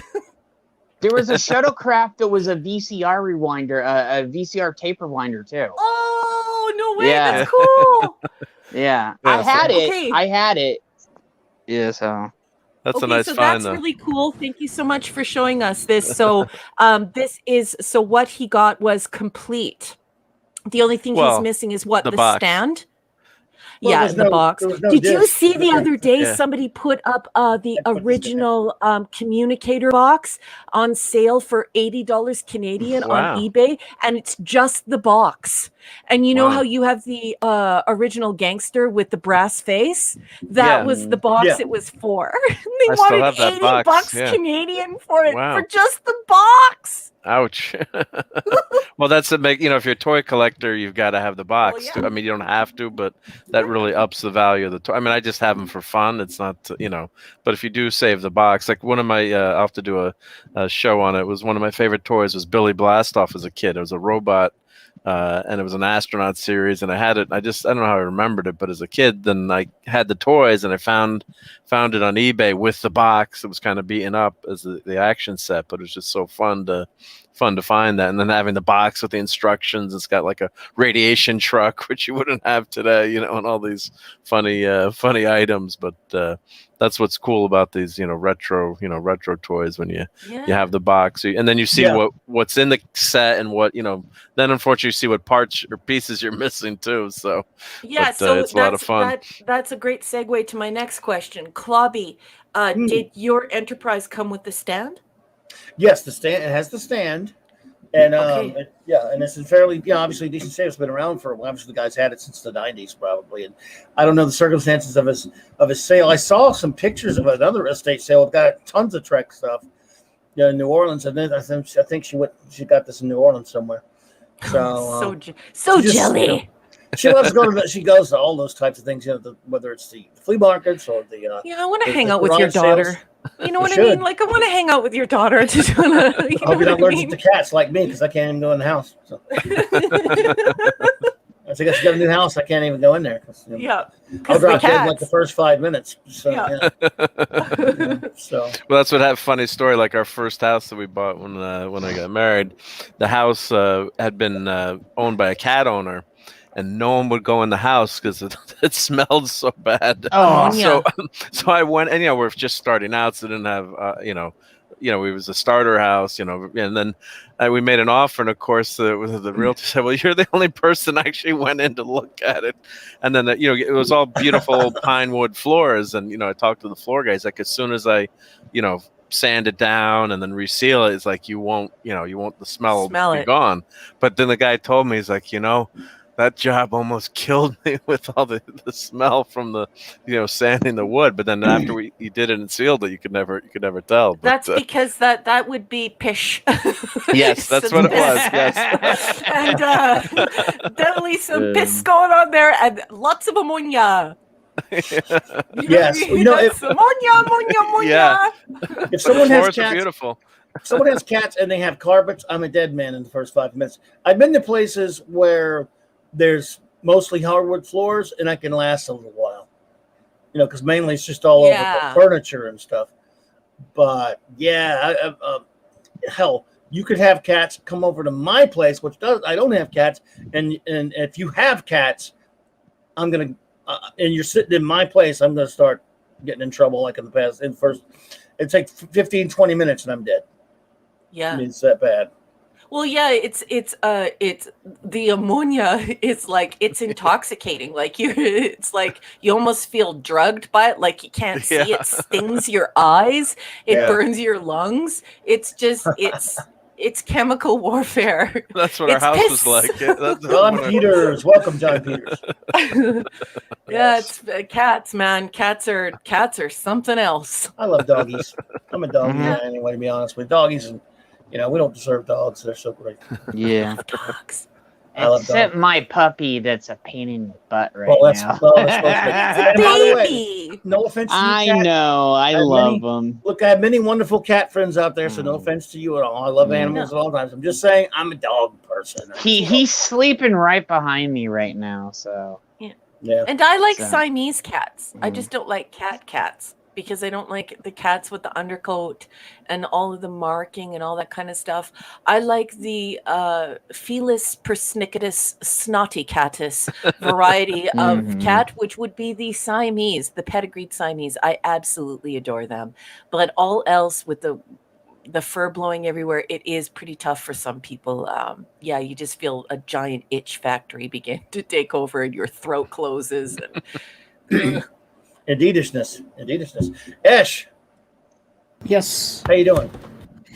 I'm doing all right.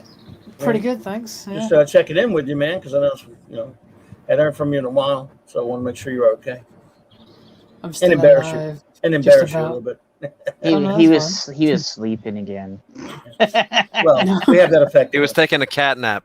I hear beautiful birdies in the background at Esh's house. Are you in the backyard or what you would call the garden? No, so my garden is it's got a couple of even though it's very small, it's got a few bushes and trees and stuff, and we've got like a bunch of birds' nests around the in the trees and area, so you can usually hear like birds chirping all the time. And like to be honest, it's really nice and calming in the mornings. So it's very nice. And I usually keep my windows open all the time. Nice. So like we usually call early in the morning, which is like late in the evening for Jed and Clobby. And Jed's like, the fucking birds up again, fucking hell. And they have fucking shut up. And I'm just like, dude, I can't help it, they're there. Hail Darius Munchausen. And Dadman walking with the creepy hair. Dadman. That avatar. The scariest avatar on YouTube, folks. Yeah, that is the scary. It is the scariest avatar on YouTube, Clobby. Let's scare everybody. Oh, don't ever watch Trilogy of Terror, folks. Yeah, that's a hard pass from me. Wait. Faces of Death. No. That's Disney stuff compared to Trilogy of Terror. I know. The great Lord I've Thought, seen what's it, up, buddy? Hey, LT. Welcome. Lives and long live the Legion, bro. Good to see you, man. Hey, Darius. What's up, brother? Feel free to stop in. I've got anyone who's a lot of you out there, Purple or Lord Thoth or Nick. I think Nick's. You've been sent an invite if you feel like. If you can't join, we understand, but it's casual. But if you can, we'd love to have you. By the way, Raquel. Yes, sir. A little sneak preview for you of something you'll get eventually. This is book. My goodness. So Mark Stephen Chure, we became friends on Twitter through Clobby. I got introduced to him through Clobby. And one night we were talking about Star Trek, and Mark C, as you all know him, insisted that he wanted me to see John Byrne's Star Trek, and he considered it essential that I saw it and read it. And so I said, "Okay, sir, I will go and I will go and see that. I'll go and check it out." And I went on Amazon, and I went and looked for it. And I quickly found out that it would cost me about $200 Canadian to bring it over the border, and it would be quite a beat up copy. And even after I got it over the border, there would be probably substantial import fees assigned to it. So Mark was pretty upset by that, and he just thought that was ridiculous. And when I sent him the screenshots of it, and then he went and looked it up himself, he's like, Raquel, this is crazy. I can't even believe this is happening. And and Mark C, who I knew as Steven, because that was his identity that I got to know through Twitter, which is Steven. But anyway, so Steven says to me, I have to send this to you. That is absolutely the most ridiculous thing I've ever heard. I see the John Byrne book everywhere, and I can get it for a lot lower than that. I'll tell you what, I'll buy it for you and you pay the shipping. And I said, you know what? I will definitely do that. You know, you're very passionate about this. You think it's absolutely beautiful work and you want me to see it. So let's do it. And then, of course, we lost our dear friend and this amazing person who was such a riot and so fun, and was just he was a part of our community, and he never missed a Saturday night Star Trek. He never missed a Star Trek show that I did with CLOBBY, and I was heartbroken. And some little birdies have told me that the Byrne book was found. I found it the other night at his house. Yeah, and that I was it's going to make its way to me anyways. So we're going to do what we can to get it to you. Stephen, thank you, Stephen, for buying this book for me and for being so passionate about me needing to see something that you loved. And we miss you, my friend. Miss him big time. All do. And I was over there, and it was still in the package and everything. That was, you know.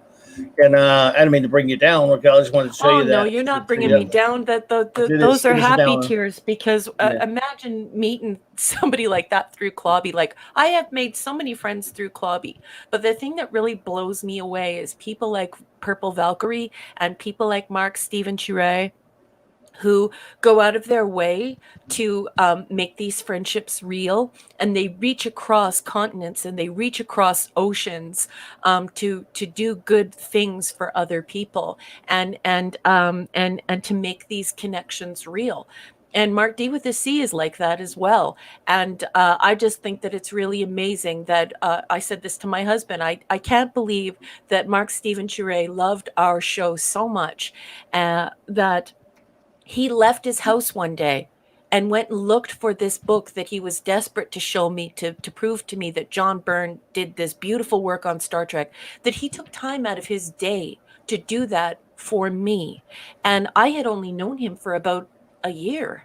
And for him to do something like that for me, I just think it's amazing. It's a wonderful, wonderful thing. These are our real friends, like Purple Valkyrie, like Mark D with a C, like Mark Steven Chure, who will reach out and into your life in the most positive and wonderful way.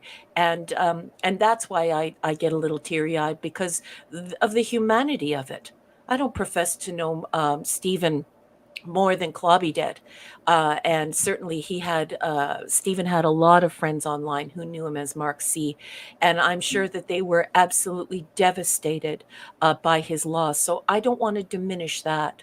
For me, I get emotional because of that, the humanity in our community and the genuine friendships and the genuine goodness you see in Purple Valkyrie, Mark with a C, Mark D with a C, CLOBBY, just so many people in our community are such great people. There you go. Thank you so much. And look, this past Monday night, that would have been his birthday, his 40th birthday. And so my great buddy Steve Mitchum and I, we celebrated the thing he loves the most, one of the things he loved the most, of course, John Byrne, his favorite artist. So we hope we celebrated his art with that. We hope that was a fitting tribute. A lot of his family was here and they liked it. So that was good. And I thought I would show you that. And then, Byrne's, I have my criticisms of Byrne, but his Star Trek for IDW was really good. So as you can all, if you're at home, now you're hearing CLOBBY's side of this. So I want you to imagine the night that Mark C got into the chat and he was like, no, Raquel, that you really got to love this Byrne stuff. And then on the other side, CLOBBY's like, well, I have this some ideas about Byrne. And they were going back and forth. And then that's when Mark interjected and was like, okay, I'm sending you the Byrne book. It's pretty terrific. It was so wonderful when Mark C and Clobby would get into it. These two men, they're such great guys in Star Trek. We love Trek. Well, we love Trek, and he loves Byrne. I like a lot of Byrne's work too, but again, I have criticism of some of the things he did as a writer and some other things. But yeah, I like him as well. But his Trek, his writing on Trek, that was his best writing he's ever done for me. I thought so. This was a fun series. McCoy, Frontier Doctor. There's multiple covers to the 4-issue one. This was a lot of fun. This is one where it takes place in between the first 5-year mission and motion picture. This was a silly but fun, kind of goofy fun comic. He did an Assignment Earth sequel. He did Star Trek Crew, which deals with number 1, and Robert April, and the first Constitution class ship, and I think Pike and number 1 in this. It was a pretty good comic as well. And he did some alien Star Trek like aliens, Romulan stuff. His alien short stories he did were really good. So. He did some good Trek. Some nice artwork here, that's for sure. Yeah, yeah. Oh yeah. Well, again, he loved Byrne's art, and we celebrated it the other night. So yeah. Great stuff. And he did good Superman too. I don't think I agree with that. I don't agree with that one, but yeah. Oh, he drew him well though. Yeah, you drew him. That's where me and Mark were like, that's how we started talking about. This is my favorite of Byrne. Superman. This was years before he ever took over the title. Nice one. This was that one's awesome. This kind of makes me a little sad because this was a book called The Art of John Byrne from the early '80s that I got, and I always meant to. The first time we were going to get a chance to hang out again and go out to eat or whatever, I was going to shock him with this. I was going to give him this because he loves John Byrne. I was going to shock him with it, but dedicated to him in spirit at least, because it's a fairly obscure book. I don't know, you can probably find it somewhere now, but there was a time it was kind of tough to find. I'm sure you can get it anywhere now, or on eBay or whatever. But pre-eBay days, it was tough to find. Yeah. Mark D with a C has put in the chat, back putting some white filament in the 3D printer for some prisoner swag. Mark D with a C, I would like it if you could please send me the bill for that, sir. Yeah.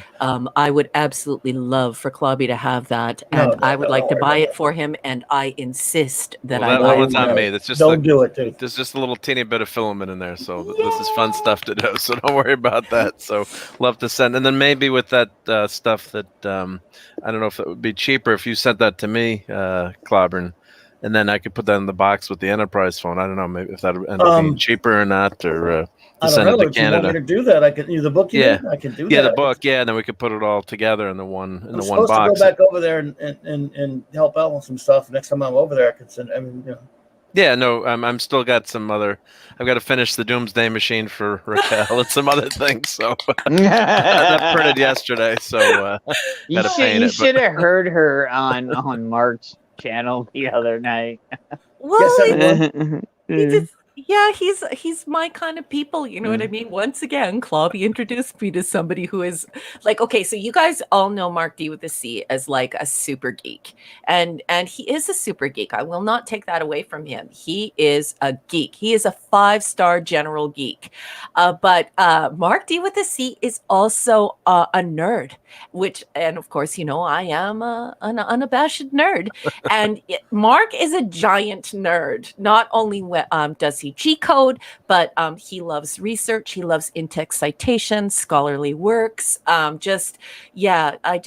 love Mark D with a C. So when he invited me on the show to show me that he's a maker, I was just totally blown away by it. I just thought it was some of the coolest stuff I had ever seen made. And have you seen his little Lego man? It's just so good. They're all done in Star Trek, and they even have the 2 short uniforms from the first 2 seasons of Velour. Just the detail of the stuff he does. If you're looking for to have special items made, please make sure you visit Mark D with a C and commission him to do whatever you are needing or wanting to buy, because he's sending me a doomsday machine. I'm not responsible for the destruction of the universe, though. For those who don't know what we're talking about, Mark D with a C has just started a channel, and the other night on a live stream he did with Raquel, they were messing around with his 3D printer. So he's making that for him. Oh, let's see. And here I can, if Brightest- you want to see, here's the sign going printing for you now. Brightest Okay. Day is gonna do dude. another Raquel Dude. cut. Watch. I just didn't know if I want to give them some context because yes, please go to Mark D with a C's channel and subscribe. Any of you who have not yet. It's a great channel. Thank I you. have a link in my description below. And I'm gonna throw up the. I'll put the link in. Right here. So here's I'm the. trying to get Mark to make a horta. And the thing is that like he is an actual artist. So he would have to sit down and do the G code for that if he could not find the G code pattern or the G code Or the 3D file, yeah, the 3D the file. 3D yeah. file. I don't know how to express it to people without it making it sound too nerdy, but he Yep. needs basically like the pattern. Right. Like think of dress and how you have a pattern. Okay, that. So if he is going to endeavor to do the horta, I would like it if we could get him to do a bunch. So if you have a horta pattern or the code to do a horta or just want to get involved, please join me in pressuring him to make it so we can all have a horta on our desks. This is so D-Bud. great. I'm D-Bud sure and there's J-Man. one out there. Yeah, D-Bud and let's see J-Man, if thank there's you for one, being yeah. here. I just want to say goodbye. Sorry, guys. Yep. D-Bud and J-Man, thank you so much for being here. We appreciate you. I hope there's Bye, guys. Goodbye. Bye, Go ahead. J-Man. Go ahead. Continue. Take care, guys. So this is that prisoner sign One of the signs, that yeah. Mark just saw, and he immediately started making it for Clobby. Can you believe that we know this guy? He's so fun and cool. Mark D with his C. Dude, I can't wait until Clobby sees this and has it at his house. Well, I had to justify the 3D printer for work. You know, it's supposed to print prototypes for our shop, but you Right. know, when you this is in the off hours, yeah. So for Yeah. lots of fun stuff. That's what's great about, you know, you enjoy doing this stuff, and it's a lot of fun. So if you go to Thingiverse, that's what I just did, and someone had put in some prisoner signs. So I'm not the artist. I didn't create this work. So then you give the credit to the person that 3D modeled it and did it. But it's all free. You know, it's free stuff, and it's made available by the community. Like, you know, so that's where if you find something, you share it, and they give back, and then other people take some designs and modify them. So, you know, there's all kinds of, you know, I still gotta enterprise get ships that, Clobby you a know. Quizlet. We have to get Clobby Yeah. a Quizlet. Oh, We'll have to man, I draw- should never even said that. We'll have to draw one. There's or find a gonna model. watch. You're gonna find one somehow. Yeah. Well, actually, Steve Mitchum said that he could render a drawing for you that we Oh, could cool. work off of. Well, So- there we go. Yeah. So we You got can someone. find Yeah. Quizlet anywhere. Maddie's daddy will draw it. He's an artist, so yeah, He uses is. Yeah, so he could do that. So what you do, you render the object in 3D. So, you know, if you think of an old-fashioned draftsman who would be, you know, Oh, okay. working on a blueprint, it'd be flat, but now you do it in the drawing in 3D, and then you use tools like ZBrush, and, you know, there's some really talented artists out there that are amazing and do some, you know, brilliant work, and then you can find all these things already done and download them. So, you know, it's a fun hobby. And then then you can modify them or change them or come up with your own, you know, there's not that many. Steve could draw a horta. Sure. Yeah. I'm serious. I'm Nice. pushing for this, man. Now that I know that Yeah. you can create this stuff and you're a decent artist, not only are you a great artist, but like you're a machinist and you've got a 3D printer. So Yeah. I'm bringing the game to you, bud. Like, I hope you get hundreds of commissions. I think this is so cool. As Star Trek fans and as geeks and as nerds, we could make anything we wanted through you. It would Sure. Ash has something. Ash put something. Go ahead and talk and tell Mark. See what you were telling, or tell us what you were telling Mark. See in the chat there, if you need to. It's nothing just too crazy. I was just thinking, like, if you want to make a halter, you could basically just create the base shape in CAD, and you could probably find a CAD design with a rock texture and import that and overlay it onto the shape of the CAD creator halter that you've already done, and then you could just convert that into the STL file to print. Yep. No, that's a great idea. Yeah, because the nice thing about that, the horde is, you know, it's a kind of crazy looking creature, although they think humans are very horrible looking, but it takes a while to adjust to our look. But, you know, it's something like that is awesome to 3D print because it doesn't have to be perfect or you know, exactly smooth or flat or something like that. So that's that's a cool suggestion. Yep, I'll look for that. Yep. Yeah, I forgot that Ash is also a giant nerd. I forgot about that. Oh, Ash, you have one of those, right? You have a printer, right? Go ahead. I'm sorry. I don't have a 3D printer, but I am a professionally accredited engineering technician, so I know a thing or two about engineering stuff. Nice. I did some work on 3D printing of electronics, and I did some work in my old company's 3D printing polymer department. So I know a thing or two about 3D printing technologies, but PolyJet and PolyJet printers and just FDM machines. So yeah. Well, I can't believe he's making a prisoner plate as oh my God, dude, I can't Clobby. I love you so much, Mark. Thank you. Let's all say hello to our great buddy Pablo. Welcome, buddy. Hey! Hello, everyone. Hey, Pablo. Hey, brother. What's up? How you doing, man?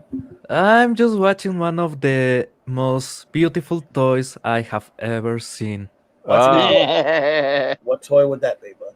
What toy? Hey, in the screen you have a 3D printer. Is the best toy you can have. Oh, yeah. A toy that makes toys. That is the toy that makes toys. A replicator.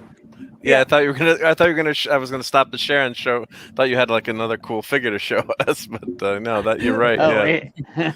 And then I give a big shout out to my friend Harold, who unfortunately had a heart attack the other night, and he's doing. Thank God he's doing okay. But he's a huge Prisoner fan as well. And I told him maybe I don't know if he can watch in the hospital. He's one of my best buds and recuperating. So I'll make two of these signs, one for Harold and one for Mike. But thank God he's doing okay. Oh yeah, Harold.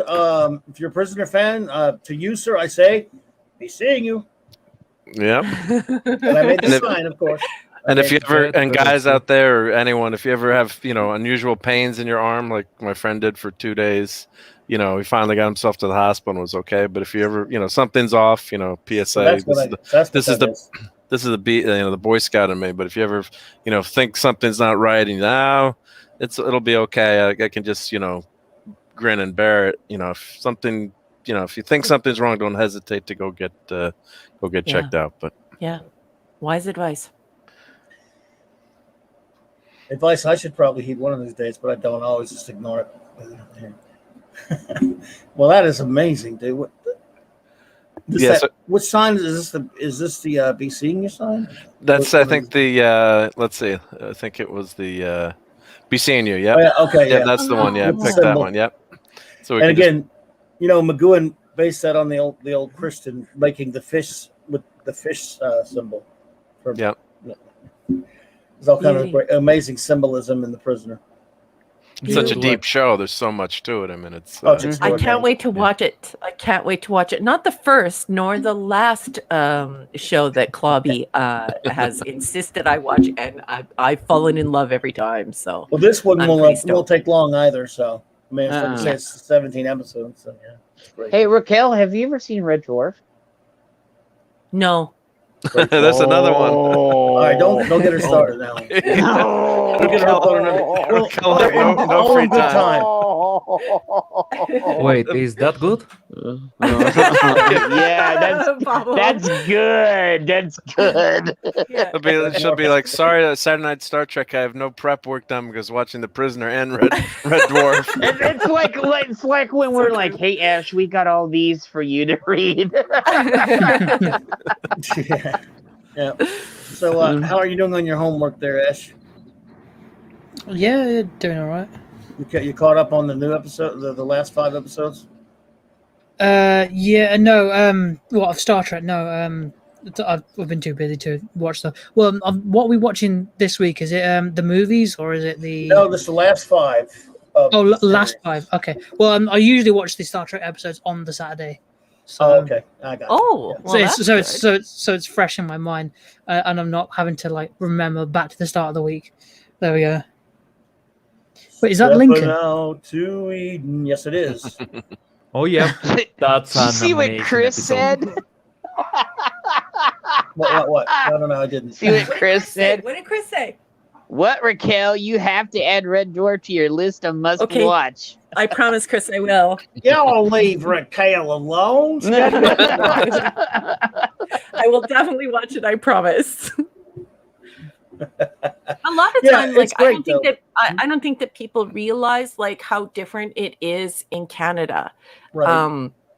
Not only in the 1970s and the 80s and the 90s, but even when cable exploded here and we had Super Channel and First Choice and all of these things, we're still blocked from a lot of things. Like we don't get HBO Max. So there are tons of shows that I see you guys watching, and I'm super stoked to want to watch them. But they're literally not available here. Yeah. And it's only after a substantial amount of time has passed that that the IP becomes open in Canada and you can order it a la carte. Like I have wanted to watch Babylon 5 since Babylon 5 came out, but wanting to watch something and being able to watch it here are two different things. So now I'm going to be ordering it, and believe this is how crazy it is. The only way I can watch Babylon 5 is either I order it off of the Amazon website and bring it here physically, or I order it a la carte on Apple TV. That's the only way that it can be watched where I live. And some of this has to do with CanCon. So we have Canadian content laws. The CRTC regulates how much Francophone, Indigenous, and American TV, how they converge to not affect our culture in Canada. So these are actual like heritage laws. So it's not for lack of desire. It's more like just the reality of being a Canadian and not being able to watch it. And it's quite unfortunate. My country has allowed like that too. We actually must produce certain amount of television each year. So the studios actually has a mandate on how much they need to produce basically every single month. Yeah. Well, here it's actually so bad. It's getting so bad here, and that it's quite upsetting. But I read an article in the CBC. I haven't read the bill myself yet, but there is a bill here that where they are going to try and regulate YouTube. So they're actually going to. Oh, Bill C10, I think it was. Yes. Yeah. I saw that because Jordan Peterson went head on against it.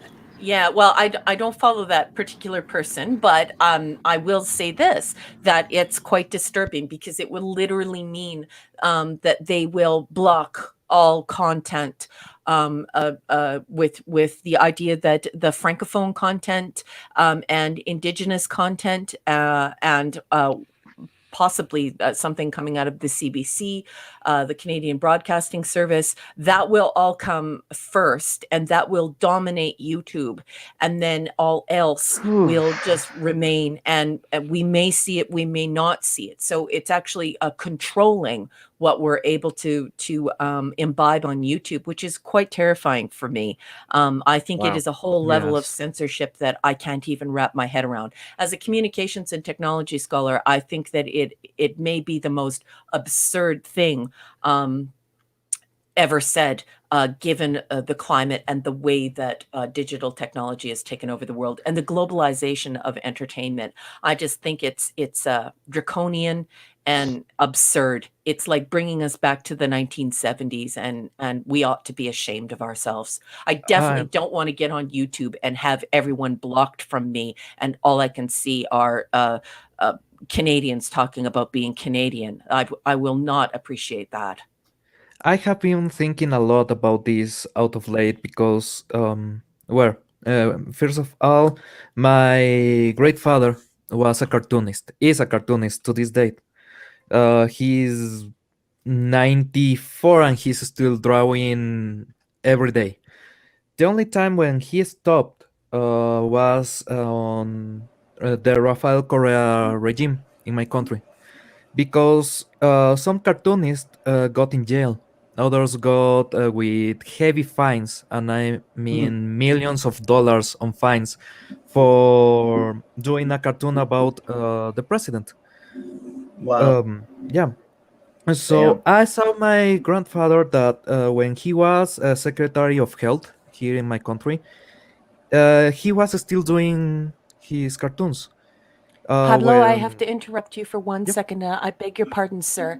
But John Peters is saying where, and I would just like to say that I believe you're in Ecuador. Is in that Ecuador, true? yep, Okay, there exactly. you go, John Peters. Anyway, sorry, Pablo. Please Okay, no. continue. Oh No, yeah, no very worries. good. Okay, my in the worst situations, somebody died in the family, some tragedy happened in the country. He never stopped until he saw what they were doing, and well, he was 80 something at that point, so he saw what they were doing with 70 something cartoonists. He was next. He had to stop. Then I recently finished watching a show made here in Ecuador that when the government take over the channels, the media channels, they had to stop. They had to completely stop the production. Then 7 years later, a brewery bought the rights for the show, and they took it to YouTube. This is 2013, so this is way before Cobra Kai or anything on YouTube Red. We had a show that came back on YouTube, and in one episode, they make this huge a sketch about how they will not be able to do any kind of TV show on national television. And the only way they could do something was through YouTube. A couple of years later, YouTube rules changed and they had to stop doing the show. Yeah, we're moving backwards in terms of freedom. The internet. Tim Berners-Lee was saying how regressive all these new laws are, and let the people decide. Let them choose what they want to listen to and read. I mean, could you imagine if you went to a library and then they, put signs saying, well, you can't read half of the books here. And they do it in a way that is very pernicious. It's extremely sneaky. Like in Canada, the law is like for radio airplay, the percentage is 40% for Canadian content, right? Television, it's 55. I think CBC has a 60% Canadian content quota.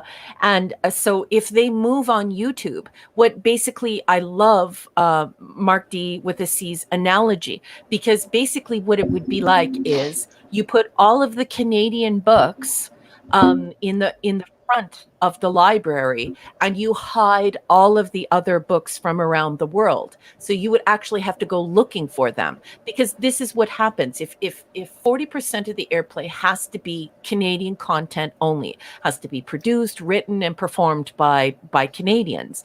What you end up doing is taking other artists off of the playlist. And so do you see what I mean about how that's very sneaky? So what you're doing is you're turning down the volume on the world and amplifying the volume in your own country. And it's pretty scary. I think it's very anti-Canadian, and I think it's wrong. Yeah. It's wrong wherever you are, actually. Yes. Yeah, I mean, this is absolutely. Yeah. We're supposed to be in democracy. It's not China right now. Where the. By the way, there was a comment on the chat about Guillermo Rodriguez. Guillermo Rodriguez actually was a great president. He was a president in Ecuador that we used to call him Bombita. It's a derogative term, the little bomb. So he was kind of crazy, and we actually took him, well, not we, the military took him out of power. And the day where they tried to take him out of the palace, he said that he already made invitations to the birthday of his daughter, so people should let him be president until the day after that happened. The next day, he was out of the palace to give up his power. He was crazy. Wow. He was completely bonkers, but he was actually a great guy. He never stopped the press, even Leon Febres Cordero, and But Rafael Correa was different. He hated freedom in general. Nicholas, Brett all right, Cohen man, he brought us says, some pizza. Pizza. Hey, Nick. Brett Cohen says, I agree to a Hey, point, guys. Raquel, but also Nick. about telling local stories, and I don't want everything American or Chinese. Yeah, Brett Cohen, that's exactly what I'm talking about. I mean, I also want them to lead local, and I do want to know what's happening in my local area, and I think that that's very important. But to go after YouTube and to claw back the provisioning of the percentages for what would be Francophone and First Nations and Canadian content as opposed to global content and American content, I think that that is not going to find favor. I think that having the CBC is wonderful. I also think that it's absolutely excellent to have initiatives for First Nations and Francophone arts and entertainment in Canada. And leading local is wonderful. But getting on YouTube and actually trying to find a way to, well, basically what they're doing is they're declaring all YouTubers broadcasters. And so they will be subject to these same laws. So you'll actually be taking the rights that people have had to watch whatever they want. You'll actually be taking those away.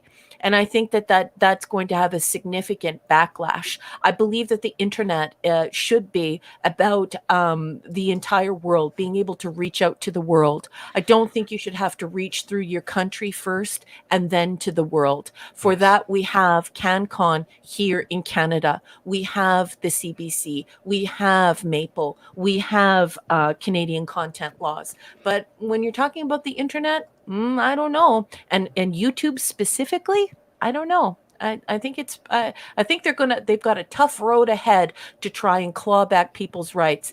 And I think it's going to be hysterical to see how this is executed within the algorithm. So you're talking about getting on, and rather than seeing me on Clobberin Times, you would see a whole bunch of Canadian content, and you would have to go looking for me. Well, that's I'm already Canadian. true. But I'm on with CLOBBY. So this whole idea of Canadian content on the internet and on YouTube, I think is absurd. And filtering it for us, I think is absurd. When the internet was designed to reach out to the world, it wasn't designed to promote Canada. Yeah, YouTube kind of stopped doing that a long time ago. There's some restrictions on the new algorithm, and they are actually geolocalized, and they are ethnic fencing. So basically, they are restricting the amount of content out of your racial group and national group. So you get first and foremost what is supposed to be your real place. So yeah, YouTube is already doing that, and that happened right after the whole China censoring thing. I cannot say that on YouTube, sorry. Yeah, that happened. Yeah, well, there's nothing to say that algorithms don't feed people up with what they want. A lot of people are unaware of that, but you know, your algorithm is designed to keep you online. It's designed to give you dopamine hits and to make you feel like you belong and like you're popular, and to show things that show you things that you love. And the reason being is that they make 100 times more money off of advertising and having you online imbibing advertising than they do on Amazon Prime, say, for instance. Go and look at how much money Amazon Prime makes compared to what Amazon makes online when they've got you buying things at their store and looking at things that are for sale in their store and reading their ads on your social media. So that's a different issue entirely. This is Canada, the Canadian government saying, look, we're going to go in and we're going to make sure that none of those algorithms take place. Our algorithm is paramount, and people will first look through the lens of Canada and then look on to the world.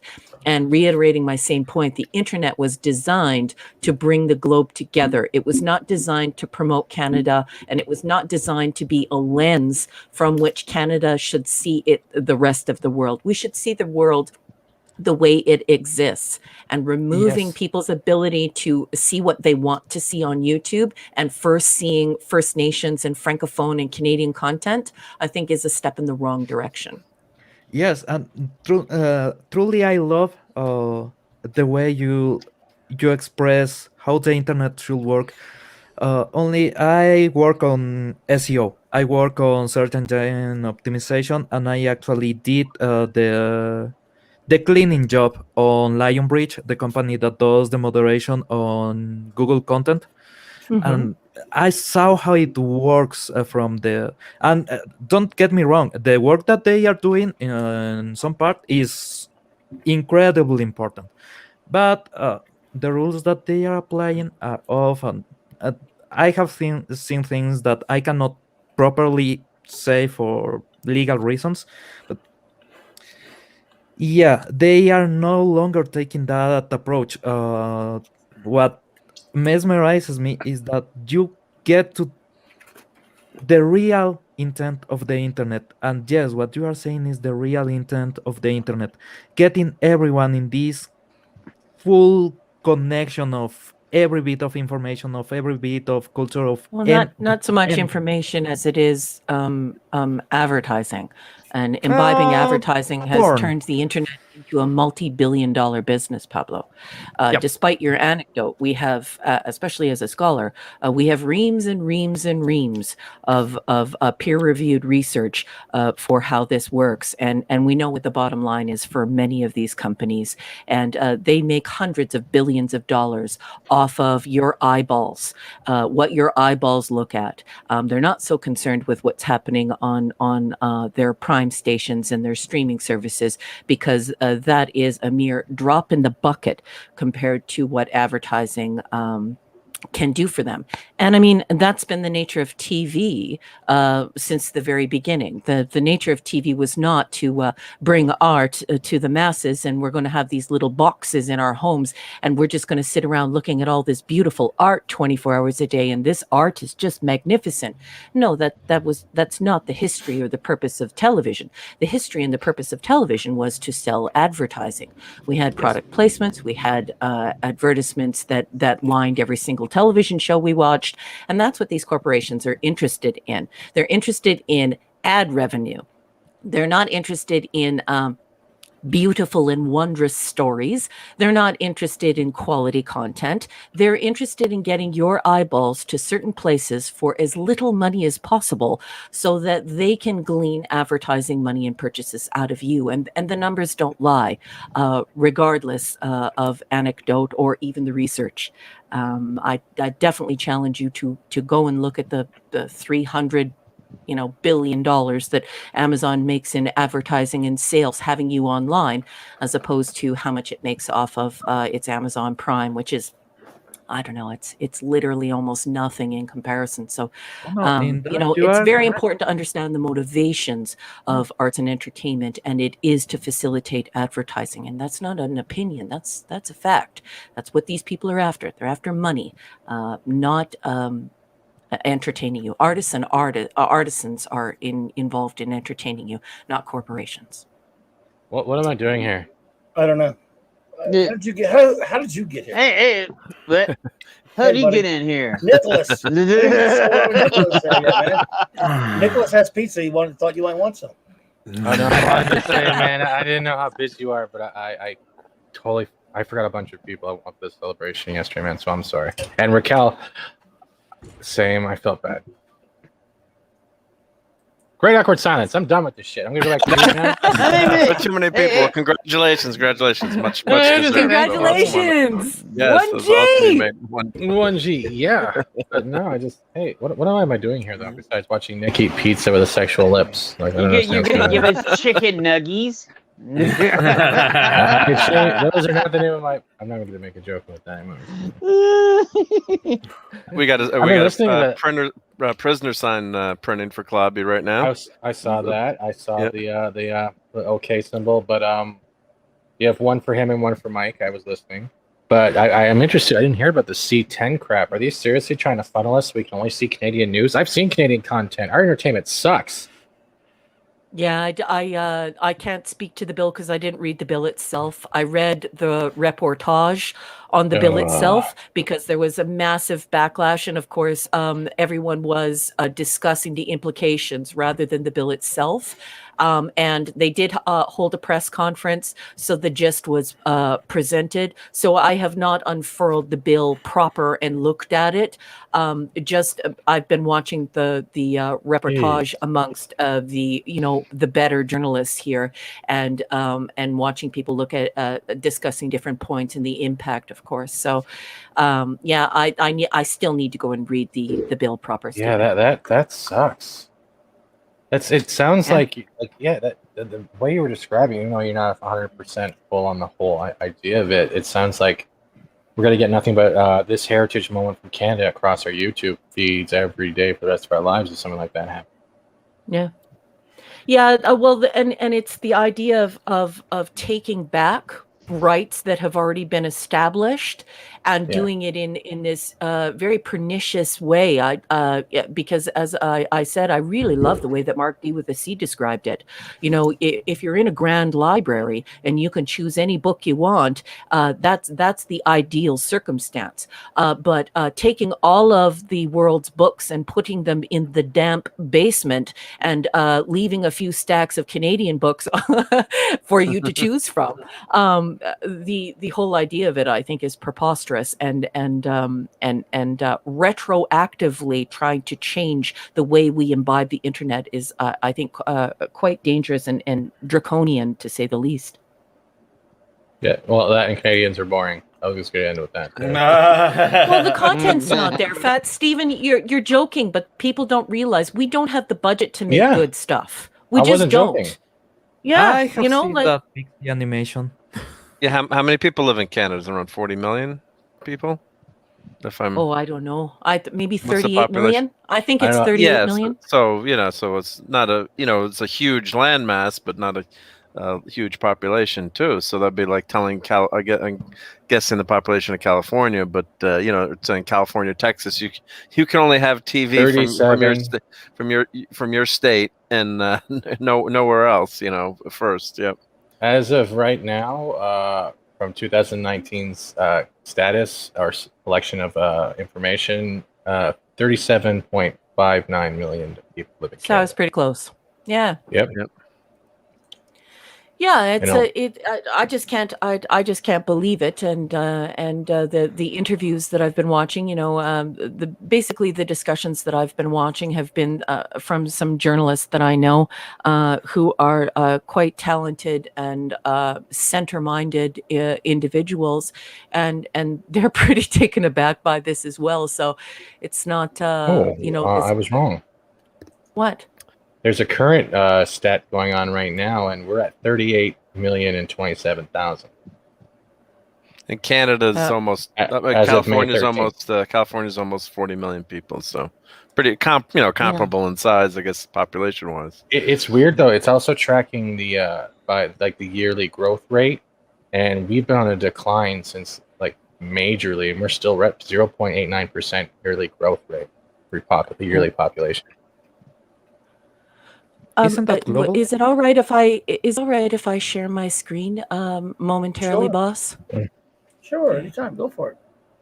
I just want to show you. I just want to show you guys something here because I don't like presenting things without evidence. So let's show the folks at home what's going on here in our world today, so you can understand the true story of what's happening. So what you're seeing in front of you is from PC Magazine, and it's talking about how Amazon makes its money. And so, when I'm on here and I'm talking with all of you folks about how these subscription services are not really on their mind and they don't really care about them. And it's kind of more like, driving down the price of the family sitcom and getting you in front of the television to watch these things so that they can sell advertising. That was the nature of entertainment and television while most of us were growing up, certainly Generation X and partly the generation after us. But I would like you to take a look over here, and you can see how these huge corporations are now making their money. It's a completely different type of scheme. And as you can see, if you're listening on the podcast and you're not watching with us live, you could see that online stores, the online store for Amazon is worth $31.1 billion to them. And your subscriptions to them are only worth $4.7 billion. And some of you are probably saying to yourself, well, what does the online store have to do with YouTube? Well, the online store has everything to do with YouTube, and for that exceeds the scope and mandate of this particular broadcast, because this is the Global Geek Gang. But I would like you to go and do some research on the way that if you see an advertisement on a person's channel and then you go in and you buy that item and you buy it through Amazon, how the YouTube channel is paid for that, and how these huge companies are paid per clicks, and the algorithms are aware of when you've looked at them, how long you've stayed on them, and even where your eyes have been. So when I'm saying this to you, it's not a conspiracy theory, and it's not like some sort of opinion that I'm trying to sell you. There has been a massive shift with the proliferation of this global atmosphere that we have created. And now when you're arguing and fighting and you're really upset about those subscription services and the shows on them are not representing the things you really want to watch, now you can see why, I come in and I say to you, you know what? Your outrage is also worth money. Your eyeballs are worth money. Those vanity metrics that you are creating on social media and the metrics that you create on various streaming services are leading to over, as you can see, we see the Amazon Web Service, we see the third-party seller service, and we see the online store, and let's get a total on that. So we've got 31 billion, we've got 12 billion for 43 billion, and then let's add another 8. So 51 billion, $51 billion in your outrage and eyeballs and in your social media interactions. Only a mere 4.7 billion is wrapped up in whether or not you like She-Ra, Princess of Power on Amazon Prime. So it's very important that you understand the reality of this and why I don't like to debate it, because I think it's quite silly. So they're not worried. No, Raquel, sorry, I think you misunderstood my point. Sorry about that. No, I'm not saying that you are wrong. Actually, the way they get their money is the way I get my money. I work making research for analytics. So basically, what I do is make people buy things. I cannot say everything, but because of the contracts I'm under, I work doing exactly that. I work making people buy things. For instance, this is something that is no longer under NDA. I work with a company called Ile. It's a food company here in Ecuador. We made so people will buy only the things that they wanted, even though the same things were cheaper in the same store with a different presentation. For example, if something was in glass, it was a lot higher price that it was in a plastic bag. So we make people buy the glass, even though the glass production was actually on par almost with the amount of money that they will actually use, actually require to do that. Okay, I know that.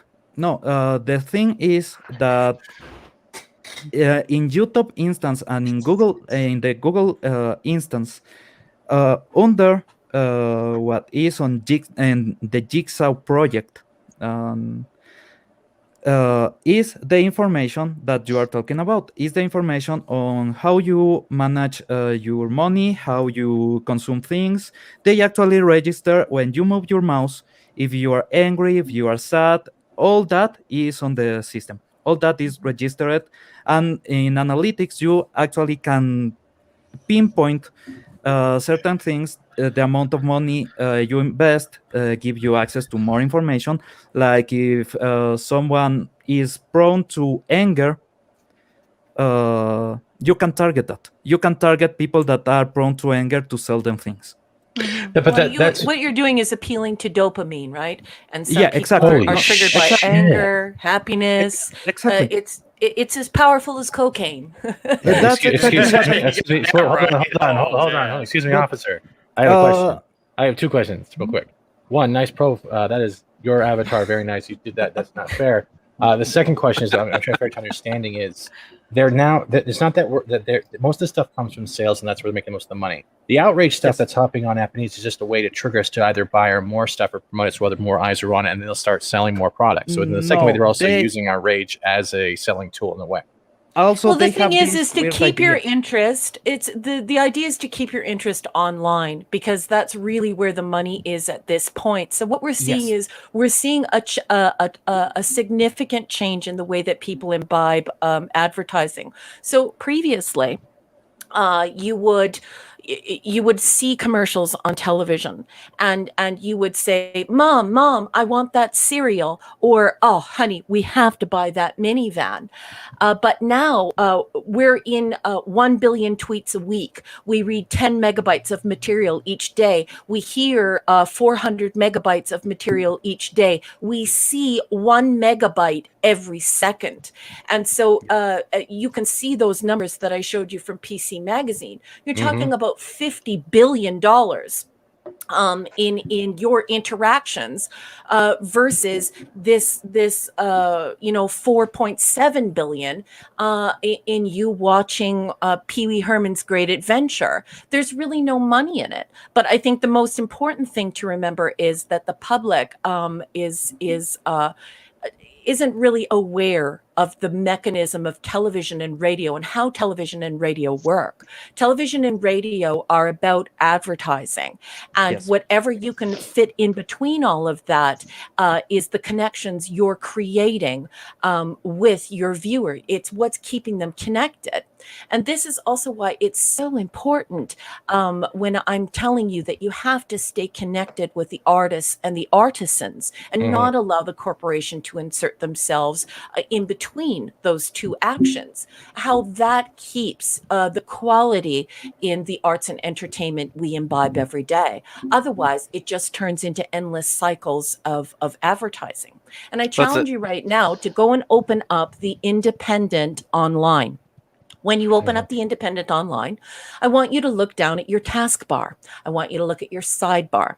I want you to look at the pop-up. I want you to look at the pop-up chaser.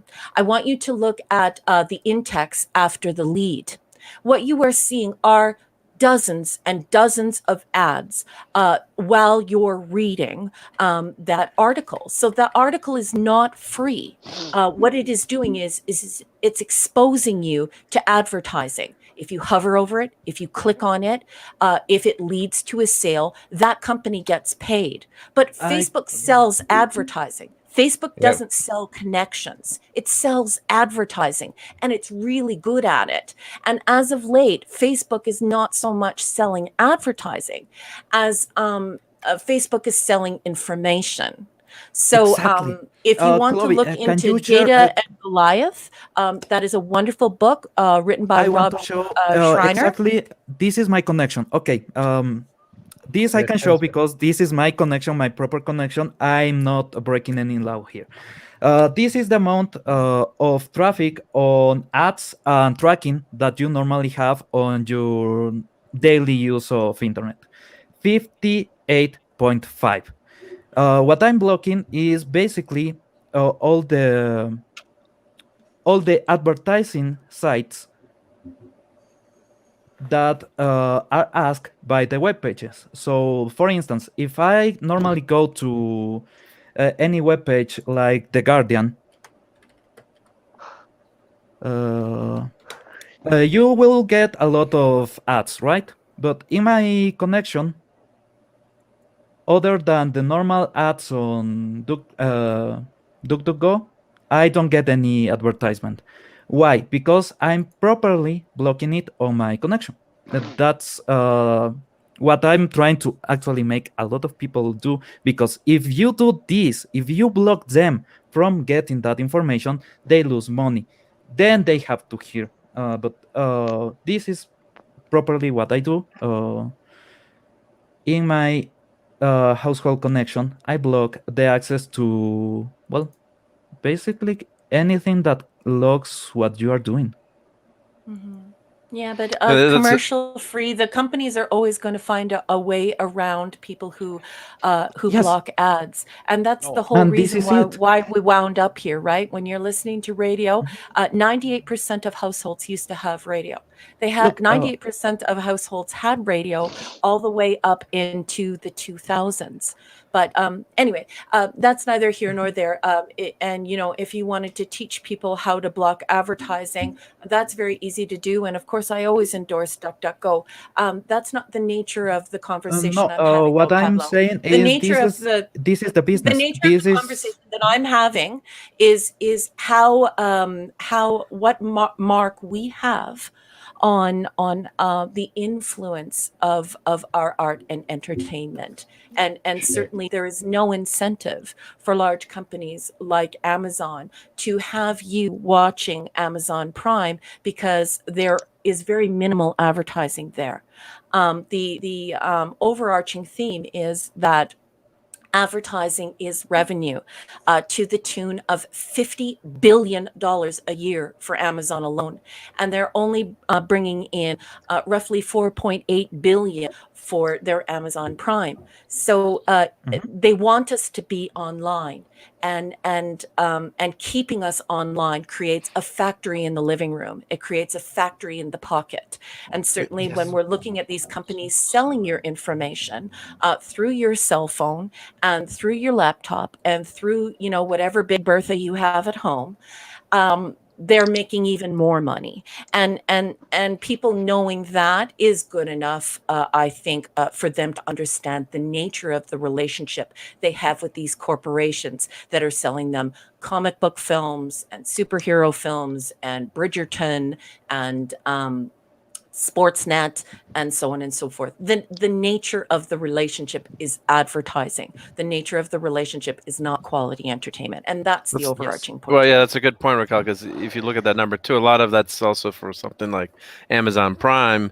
You know, a lot of people, it's like an add-on. It's like a lost leader item. It sounds like, you know, to watch these programs, and it's just because there is no advertising and streaming for you know, for an Amazon or a Netflix, and they've got you, you know, they want you to buy Amazon Prime so you get the free you know, free second day delivery, and also you get these programs with it, you know. And so I know some people that didn't even know. So I do a lot of computer consulting too. I'm like, well, you do have Amazon Prime, you know, you can put that on your Roku device or something and watch movies and TV, and they're like, I can? You really with Amazon they have shows. So Chris you is know, leaving. Chris, I love you, Chris. Bye, honey. take care, Chris. Take care, man. Bye, Chris. Bye, Chris Persia. But it's you know, it's not that makes sense. You know, looking at the numbers there, you know, Amazon has gotten so huge. I mean, you know, years ago for, you know, to have of course, you know, to make $4 or $5 billion is nothing to, you know, to snort at. But when in the grand scheme of their whole business, it's just you know, it's like a presence. And look at how, you know, comic books were you know, AT&T and with DC Comics. I mean, it's, you know, almost worthless other than the IP on all those characters we love. But in terms of publishing, you know, they barely make, you know, any money. It's just, it's like, and why now you're even, getting to the why heart even of bother? it. Imagine if you had a comic called The T-Man. All right, you can go through these conventional means in which to get the T-Man out there. But these huge corporations now want to drive you to be online because that's where the advertising is happening. Before, if you were not on radio and you were not on TV, you would never hear about T-Man. But now you're on social media and people are arguing about T-Man. They're making videos about T-Man. They're hashtagging T-Man. And some of those people are going to passively imbibe an advertisement for Zuma Broom. And they're going to go go on Amazon and buy a Zuma broom. And people need to understand that this is the nature of the digital verse and their consumption moving forward in the future. And so if we go into these conversations and people draw me into these conversations, they most certainly have to speak from a place of evidence and from an educated place that doesn't involve any emotion. There's $50 billion per company wrapped up in keeping you online, getting your dopamine hit, and them selling what they need to sell. There is a mere 4 or 5 billion wrapped up in you watching their crappy shows. Yep. Yeah. And then Pablo's got a great point. You know, this is the pie hole, and this is fantastic stuff. But you've got to be a kind of a computer what nerd. I wanted to show in my pie hole is the amount of traffic that they use to get that data. Because what I'm blocking is the almost 60% of my connection. That means that only 40% is what I'm looking for, and the rest is trackers and ad services. That's That amazing. is the real money. That's what the real number on the internet. They hold more than half of the internet traffic that you do daily is to consume what they want to sell, to get the ads and get your information. That's all. Darius, Raquel, you are completely Darius wants correct. Darius wants a T-Man and Zuma broom. Make that two of us. Make that two of us. I want a T-Man. You got something going. What's up there, Nick? He's related to Raymond, Mr. welcome. T. Thank you. Hey, I was listening to a good conversation. I didn't want to interrupt. So, what's up, man? I like that shirt. Thank you. I mean, dude, you can't go wrong with the Breakfast Club. I mean, come on, dude. Is Waffle Crisp on there? No, because they're post. Dude. This is Kellogg. This is This Kellogg's. is Kellogg's. I know my brands in cereal, man. I have a serious Wait a minute. passion with cereal. What's the lower left one there again? What's the chicken? You got the cornflakes, honey Okay, smacks, yeah, frosted flakes, and Fruit Loops. No, I'm- Waffle I missed- Crisp is post. You got General Mills, and then you got all these 800 generic brands. I got a cabinet in my kitchen. It's one panel that's just filled with nothing but cereal boxes. I got my Dunkin' cereal. People have a wine cellar. You have a cereal cellar. Oh yeah, dude, I got my Waffle Crisp. I got my Cookie Crisp. I got my Fruity Pebbles. What about that new cereal What that about they're your making, the insulin? Monster Mash? They're bringing back all like I Count heard Chocolate. about that. yeah. I'm waiting to get a hold of that. It will be mine. Oh yes, it will be mine. I have a serious question. Which cereal is your insulin cereal? No, which one has the insulin in it? Which box is it? I got Crunch Berry, I got Cinnamon Toast Crunch, I got this sugar, this gluten, I got this, and then there's my insulin pump. I don't know. I could tell you. I mean, all I know is right now we're halfway to the point where the Halloween season is gonna come up, and when I get my Frankenberry, my Blueberry, and my Count Chocula, like man, it's on like Jesus. Donkey Kong. I buy like 3 boxes of each flavor every fall. Sometimes 4 or 5 if I have room. It gets so bad with the cereals, and it's awesome. So it's really not bad. It's amazing. So like it's absolutely phenomenal. I'm always on the hunt for cereal. Like there's a Girl Scout cookie cereal too. The those Thin Mint cookies that of the Girl Scouts. They got a cereal that too. Oh, it's so good. It tastes like you're eating the cookie, but it's in your spoon. So clearly, you could tell by cereal, by being pro cereal, I'm a pro spooner because I love my cereal. Yes. Nick, have you ever watched Bernie Mac show? Oh, dude, Bernie Cereal. Mac. Do you remember that episode on cereal? Oh, Do you remember that episode on cereal where he was locking up the cereal in a shed because he was buying it, and then the kids broke in and they had a cereal tasting, and they were tasting all the cereals, and then they were spitting them out into a spittoon just because like they were just tasting. You bring back memories, dude. I was on my final days of using a recorder for VHS, so I like rewatched that episode so anytime just because it had cereal. I was like, oh my god. And I was already a big fan of Bernie Mac to begin with, RIP. But that episode just like, I'm like, man. And I was hoping like, I remember like being a lot smaller and thinking, when I'm older, I want to have a bowl of cereal, Bernie Mac. but unfortunately he passed on. So now I'll have to live with the what ifs. Well, I'm gonna live with a Marvel what if. You got to do a watch party with that episode then. Oh, dude, trust me. When I hit monetization, there will be some outrageous watch parties I'm gonna do, and that episode will be one of them. Mark my words. It's gonna be fantastic. It's gonna be we got Paulie here. Hey, welcome. What's up, brother? What you doing, man?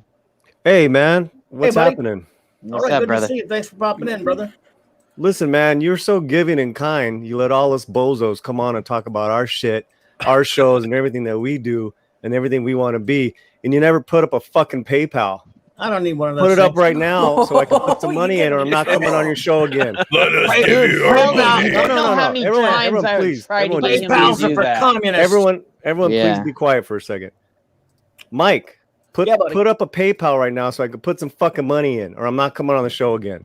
Oh, come on. Don't be like that, man. PayPal's for communists, man.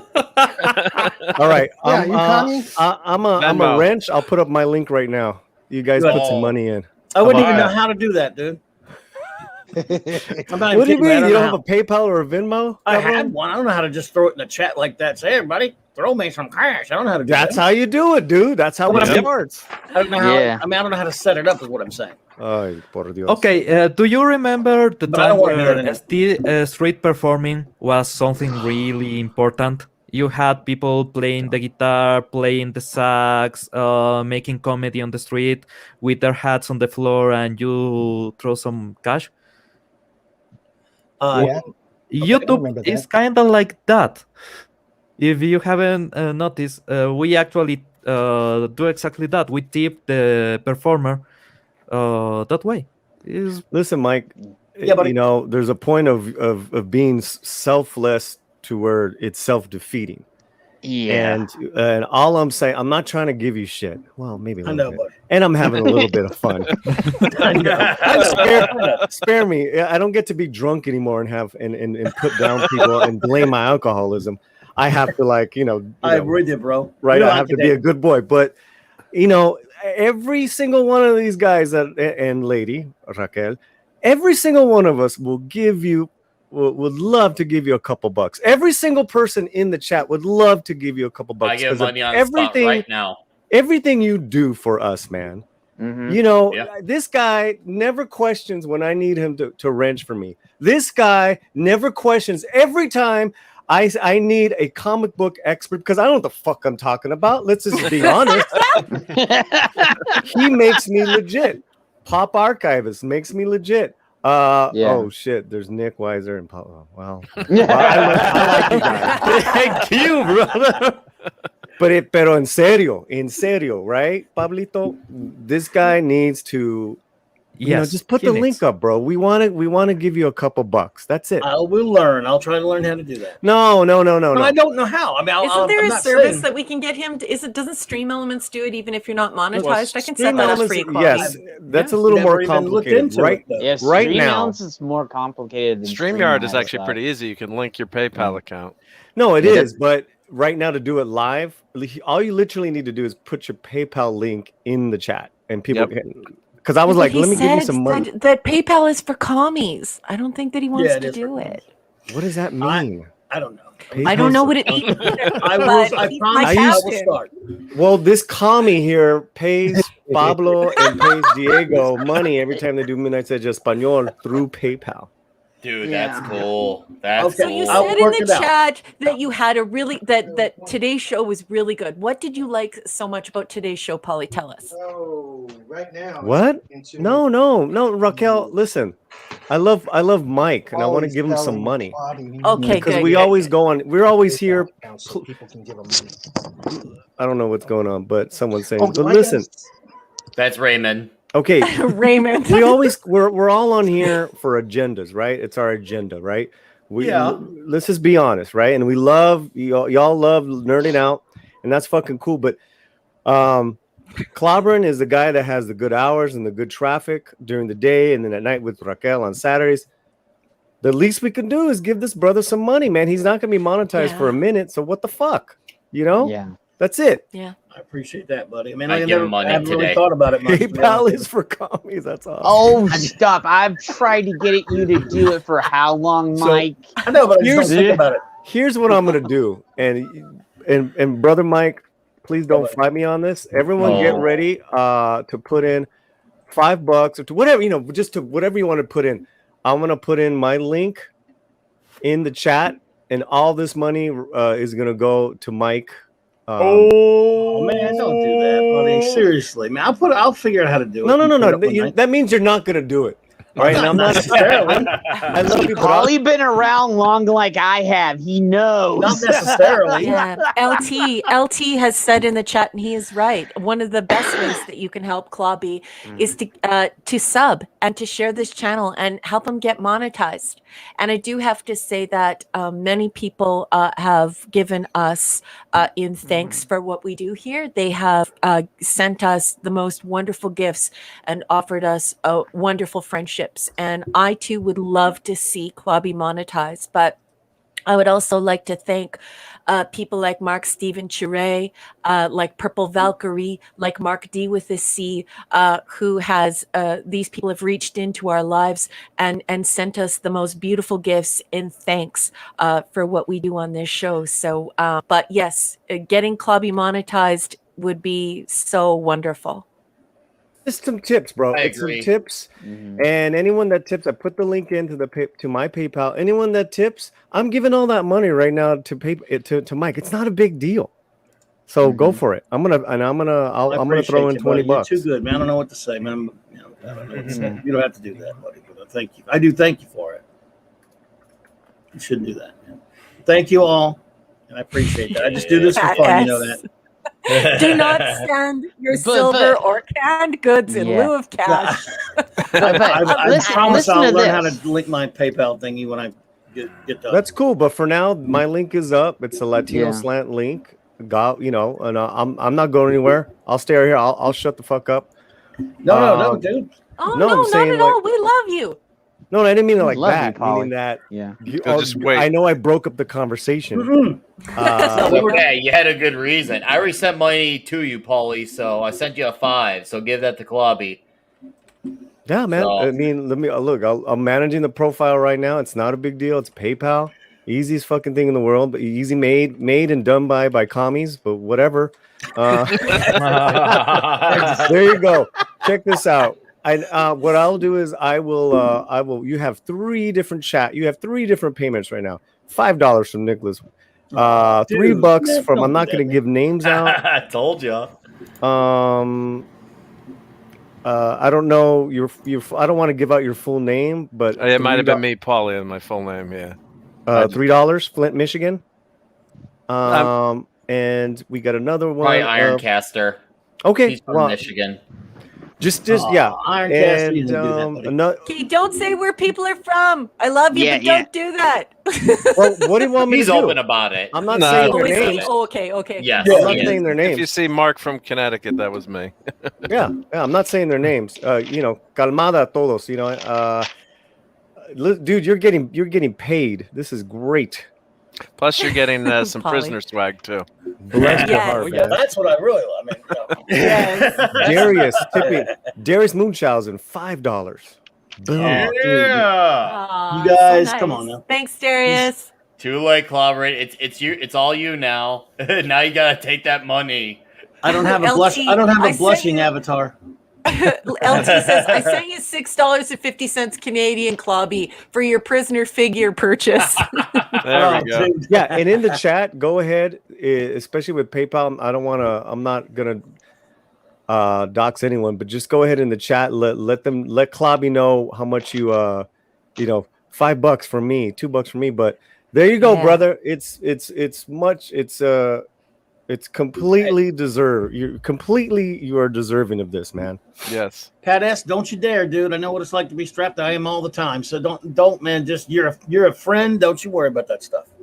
But I think Yeah, don't worry about that, Pat. Don't you worry Just the idea here is that I've been saying it a lot behind the scenes, and been working really hard to get CLOBBY as many subs as I can through all of the different communities that I'm connected with.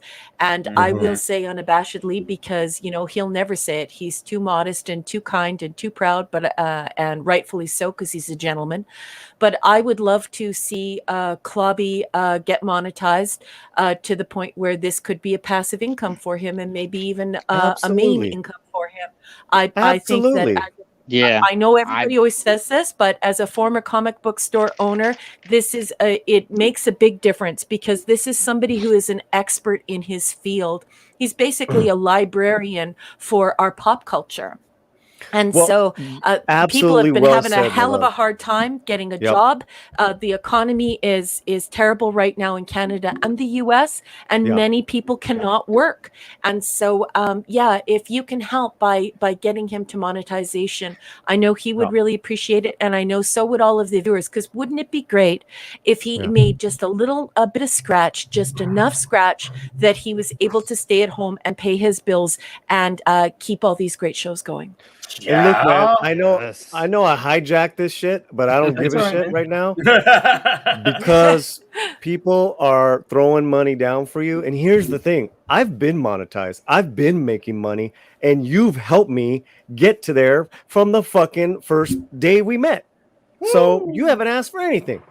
I didn't do anything, man. And everyone keeps coming on your channel, which is great. Thank you, Ash, right? by the way. You shouldn't have said it. But, you know, come on, guys, and everyone in the chat, you know, y'all feel the same way about Clobberin. He's a great fucking dude. Yep. Oh, and that's it, man. That's it. So, you know, let me see who else is given. So, you know, Mexican, you passing through, dude? Oh man, he's passing through New Orleans. Yeah, you better wave at me, dude.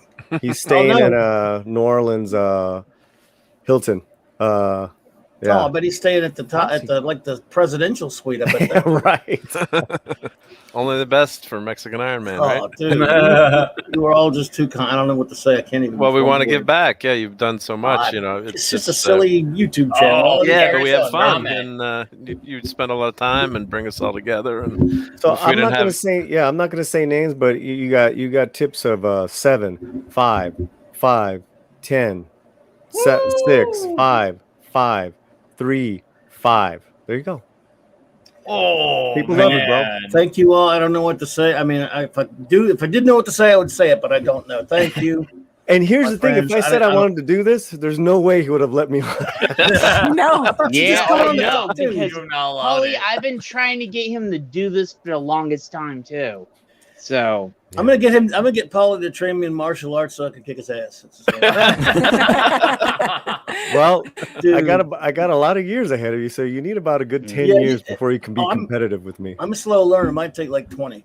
My first kick. You know, I mean, everyone here: Raymond, Fat Bozo, Eastside, Mark D's man. We all love you, dude. Polly, I just sent $5, but instead of using my dad's name, so don't tell. Don't do that. Chad, I'm gonna slap you upside your head. Dude, you've helped me so much over the years. Brother, you know I do that. This is hanging out with friends, dude. Come on, you it's hanging out with friends to me. That's what it means to me. Yeah, and I gotta say this: Polly helped, and like Loki helped, and even Mark D helped trying to, because I didn't want to do this either, but they kind of pushed me into it too. So you know. Join the club, Mike.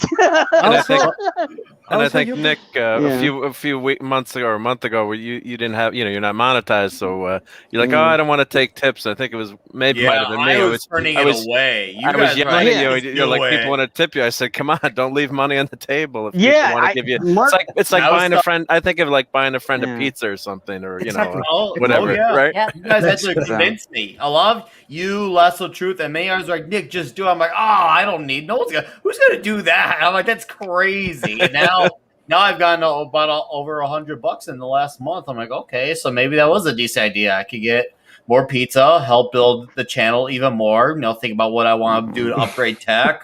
So it's money matters. hey, Mexican Iron Man, I would rather a brown lightsaber, dude. Oh my god, he killed my hand on that lightsaber. It wasn't even a duel. No.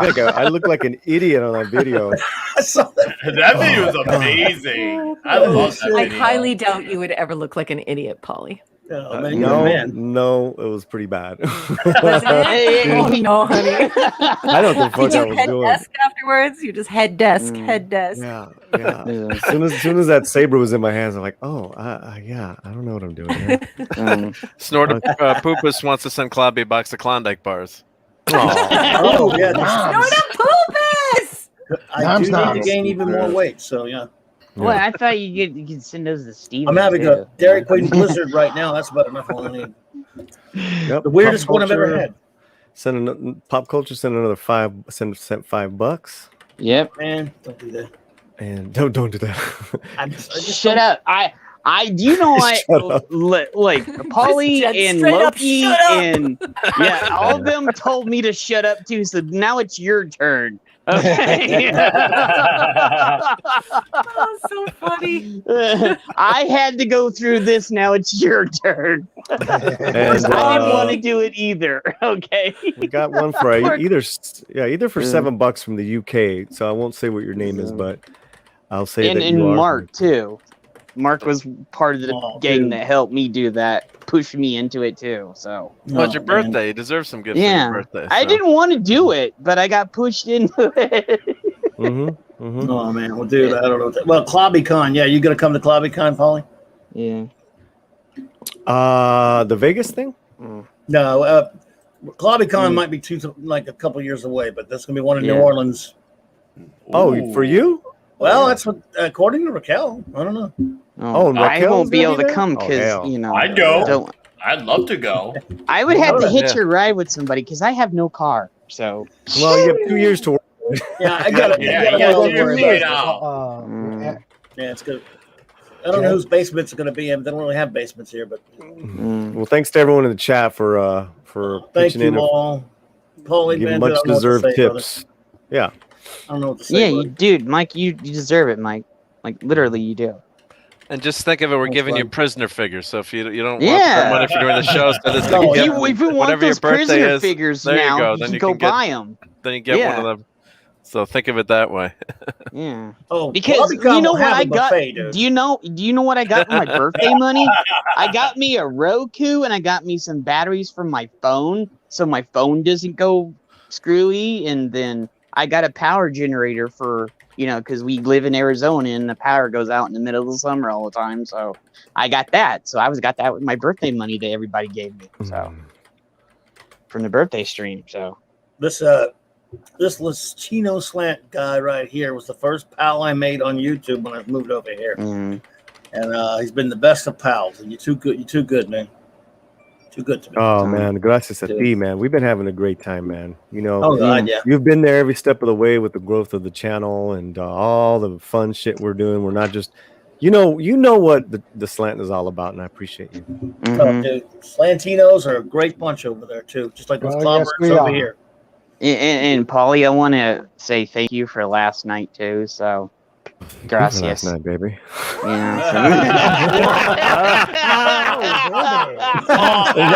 That was so. Hey now, that's making me fork out on. Yeah. Man, I should have known it was gonna be like that. You guys got heated. Oh, I can turn up the heat. Trust me. I'm sure you already did. You already Trust and believe. Jed is still recovering. Hey now. Hey now. Yeah. So now, oh my. Well, shut up, Nick. Move on, Nick's just thinking it You just opened up a can of words. I'm like, Slant's a veteran man, so Jen learned a lesson or two. No. He made me a mod last night and asked me to come over. So yeah. So because I was on with Steven and I didn't see his message, so I got off with Steven's stream. His subscriber stream. I tried to talk Paulie out of it. He didn't listen to me. I know. He's like, you don't know what you're doing, man. We lost Raquel. Yeah. No. Whoa. What? Did her internet go out? Cannot tell you. I don't know. Talking about Canada and censorship too much, right? Somebody went after her. There she is. Yep. Man, there number she one. is. Yes. Yes. I don't know what happened. Mercy. Are you okay? I got kicked and it hurt. Oh no. StreamYards doesn't like me lately. Oh, Damn. StreamYards doesn't like anybody lately. StreamYards So. lately has been kicking people without recourse and effing with people's sounds. So it's just they're probably doing back end work and it's just affecting different users. Yeah. Yeah, it is. You got a huge tip alert. Oh no. From Mexican Darius. Iron Man. Oh. $50 from Mexican Iron Man. Mexican Iron Man. Nice. Oh man, Mike, In triple digits, clobbering. Oh, dude. I'm like, now I'm, hey, hold on. Where Paulie's am gonna I? party tonight. Hey, now I'm like, all right, everyone calm the fuck down. I didn't make that much money last night.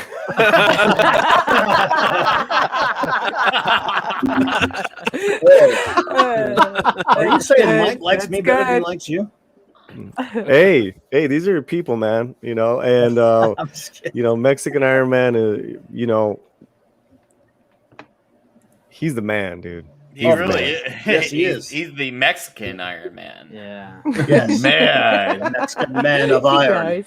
No, pero en serio, like if you anything that has to do with improving your page and helping you brand and get ahead with this thing, he's a genius. Thanks, Mike. Appreciate you, brother. I mean, I appreciate all of you. Thank you all much. I'm humbled. I know I'm never very that humble, but I am in this case. We love you, brother. You know that? It's like, seriously. Yeah. Well, Oh, and the message that he said was clobbering times for $50. Brown lives matter. Oh shit. I thought oh shit! I thought it would have been brown lightsabers matter.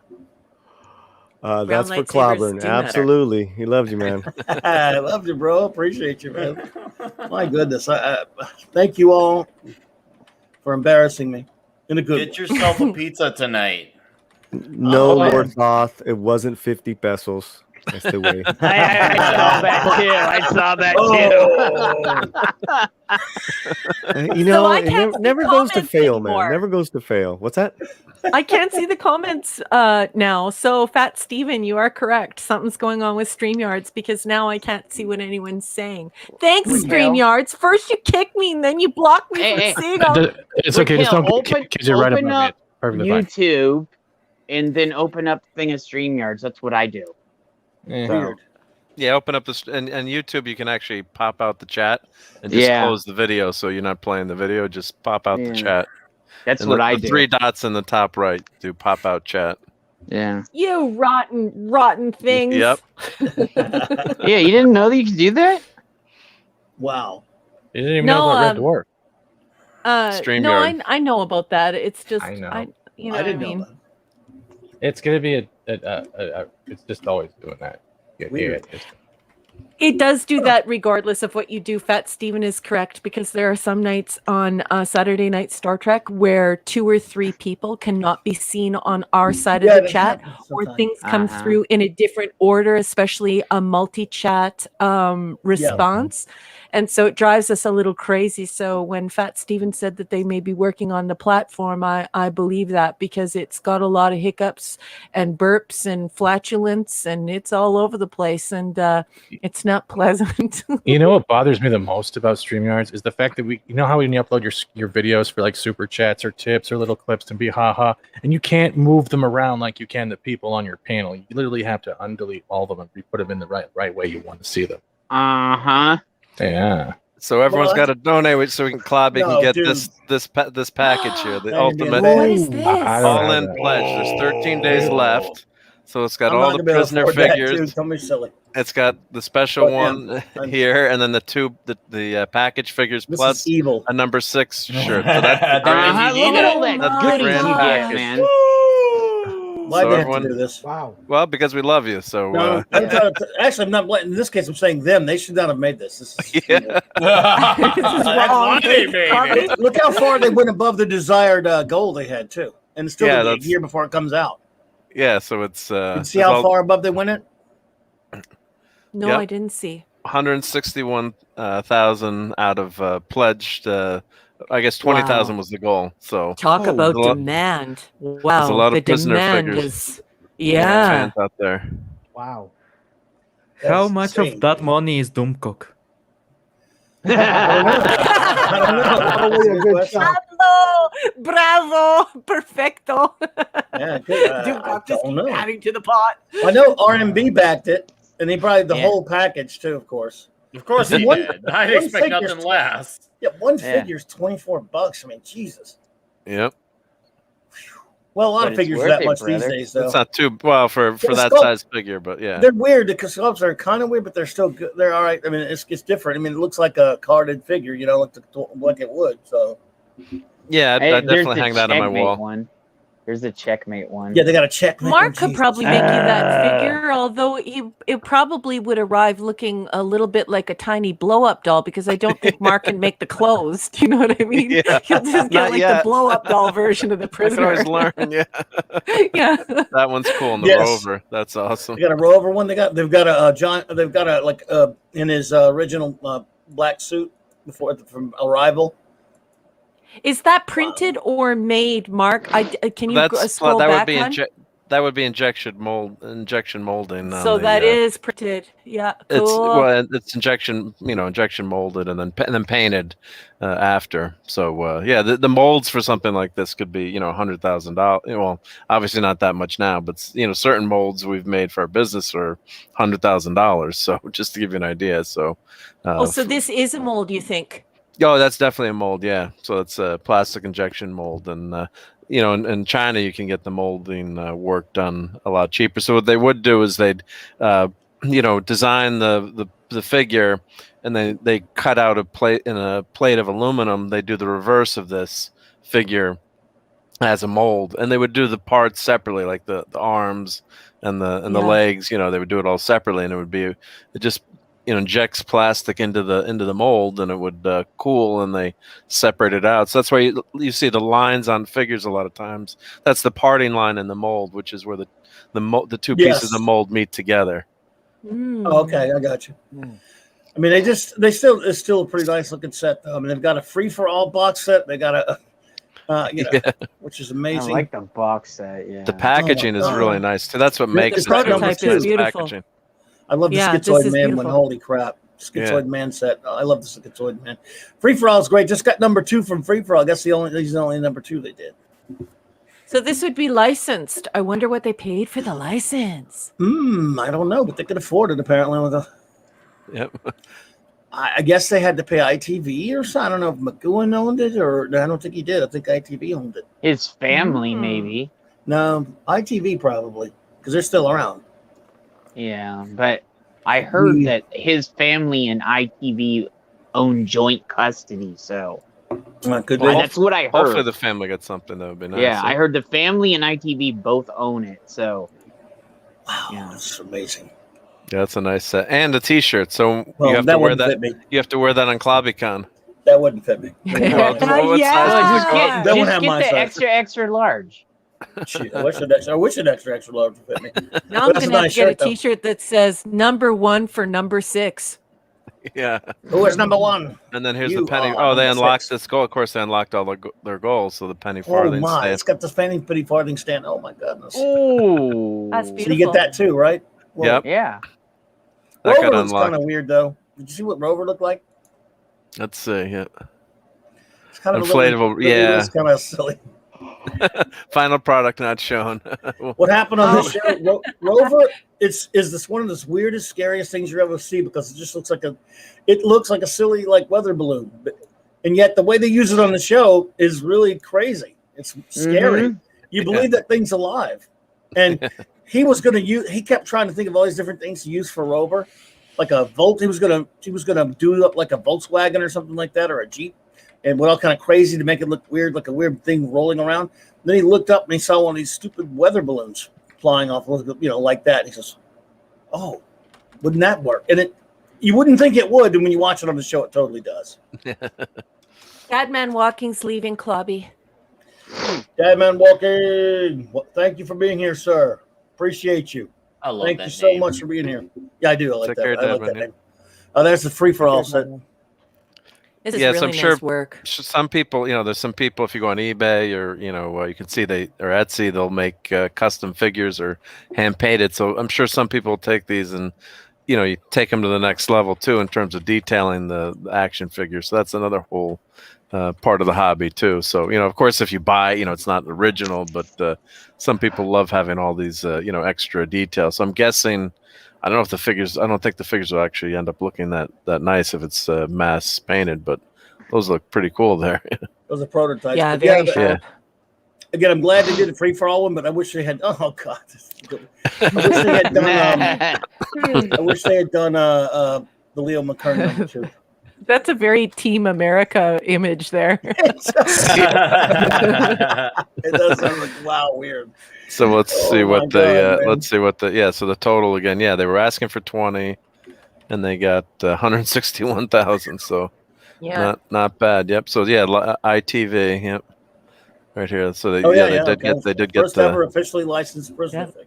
Yeah. So they did get the Rover looks get the trademark. Yep. They got the opening. Oh wow! Oh cool! I haven't seen the video. I turn the sound. I don't think we'll get in trouble for this, but I don't think so. It's a.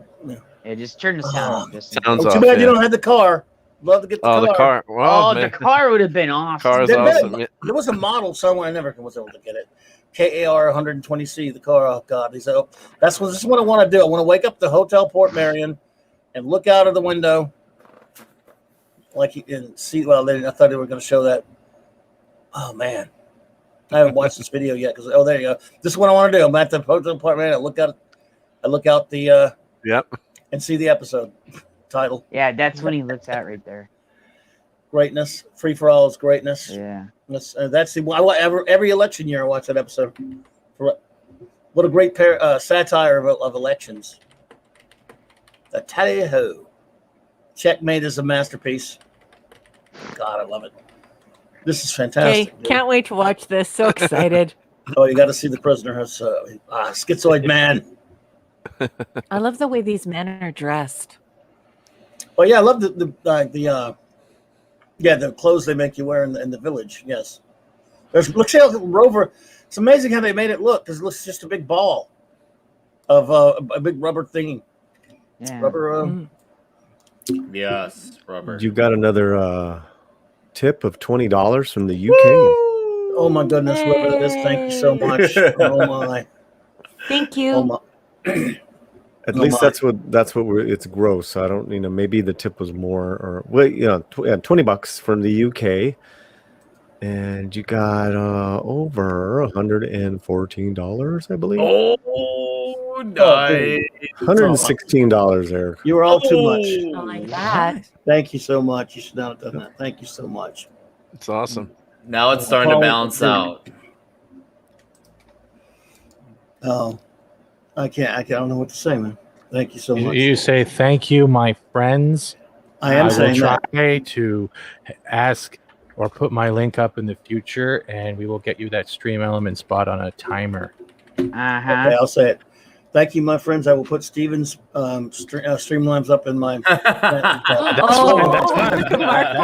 That's fine. Don't give me that power, but I can get you through it in like 5 minutes, and you can it's not that hard, man.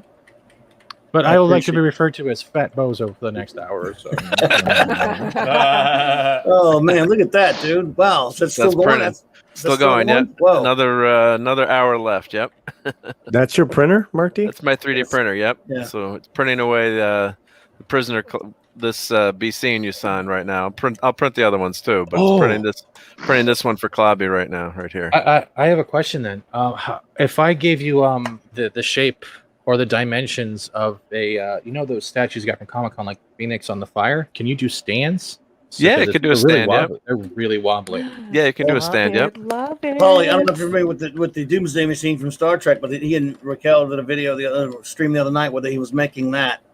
He's make all kind of crazy stuff with these things. I got a buddy of mine who made a Boba Fett helmet. It's important to mention, guys, that what Clobby's getting at is that Mark is a maker.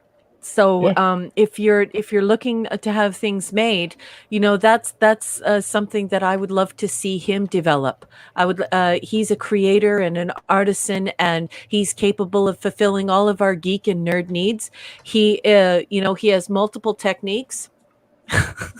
Sorry, Star Trek. He's great with singulars and tiny little wires. Reference there, yeah. And he can do commissions. He can absolutely do commissions. And if you're interested in making something and you don't know how to have it made, please get a hold of Mark D with a C, and he'll let you know whether or not he can take on that commission and make it for you. Thank you, Raquel. Yep, that'd be great to. I'm glad to help. Yep, and this is. Sorry. Well, as I say, this is on me for CLOBBY, of course. Almost done. Yeah, man, come on, come on. I'm surprised you're not like making molds of the collectibles you have around your house and trying to make like protective cases and stuff for them, or like other things for what you have around. Well, I have done some really cool stands and things for some of my figures. And then let me see, I can show you. I'll try to find it on my computer. But I have the Apollo Lego set. And I have that hanging in my office below the picture of the lunar orbiter that my dad worked on, which is a nice, really cool display. So if someone had done the stands for that, and I 3D printed it, so you could hang it on the wall, which is really cool. Let me see if I can. That's badass. Let me see if I can find that. Are you able to customize your stuff with LED mounts, so that the person that does the commission, you're able to stick in their own miniature LED lights into it, so they can have a light up stand and stuff like that? Yeah, you just have to design it so that it has the capability, the space for that. But yeah, that's the thing. LEDs are so fantastic now because it's low. It's low heat. The Phoenix statue I use, right? It's the one where she's on the fire, but the base is like a kind of see-through red orangish plastic, like the Phoenix Rising, and she's standing over top of it. I'll try to find a picture of it.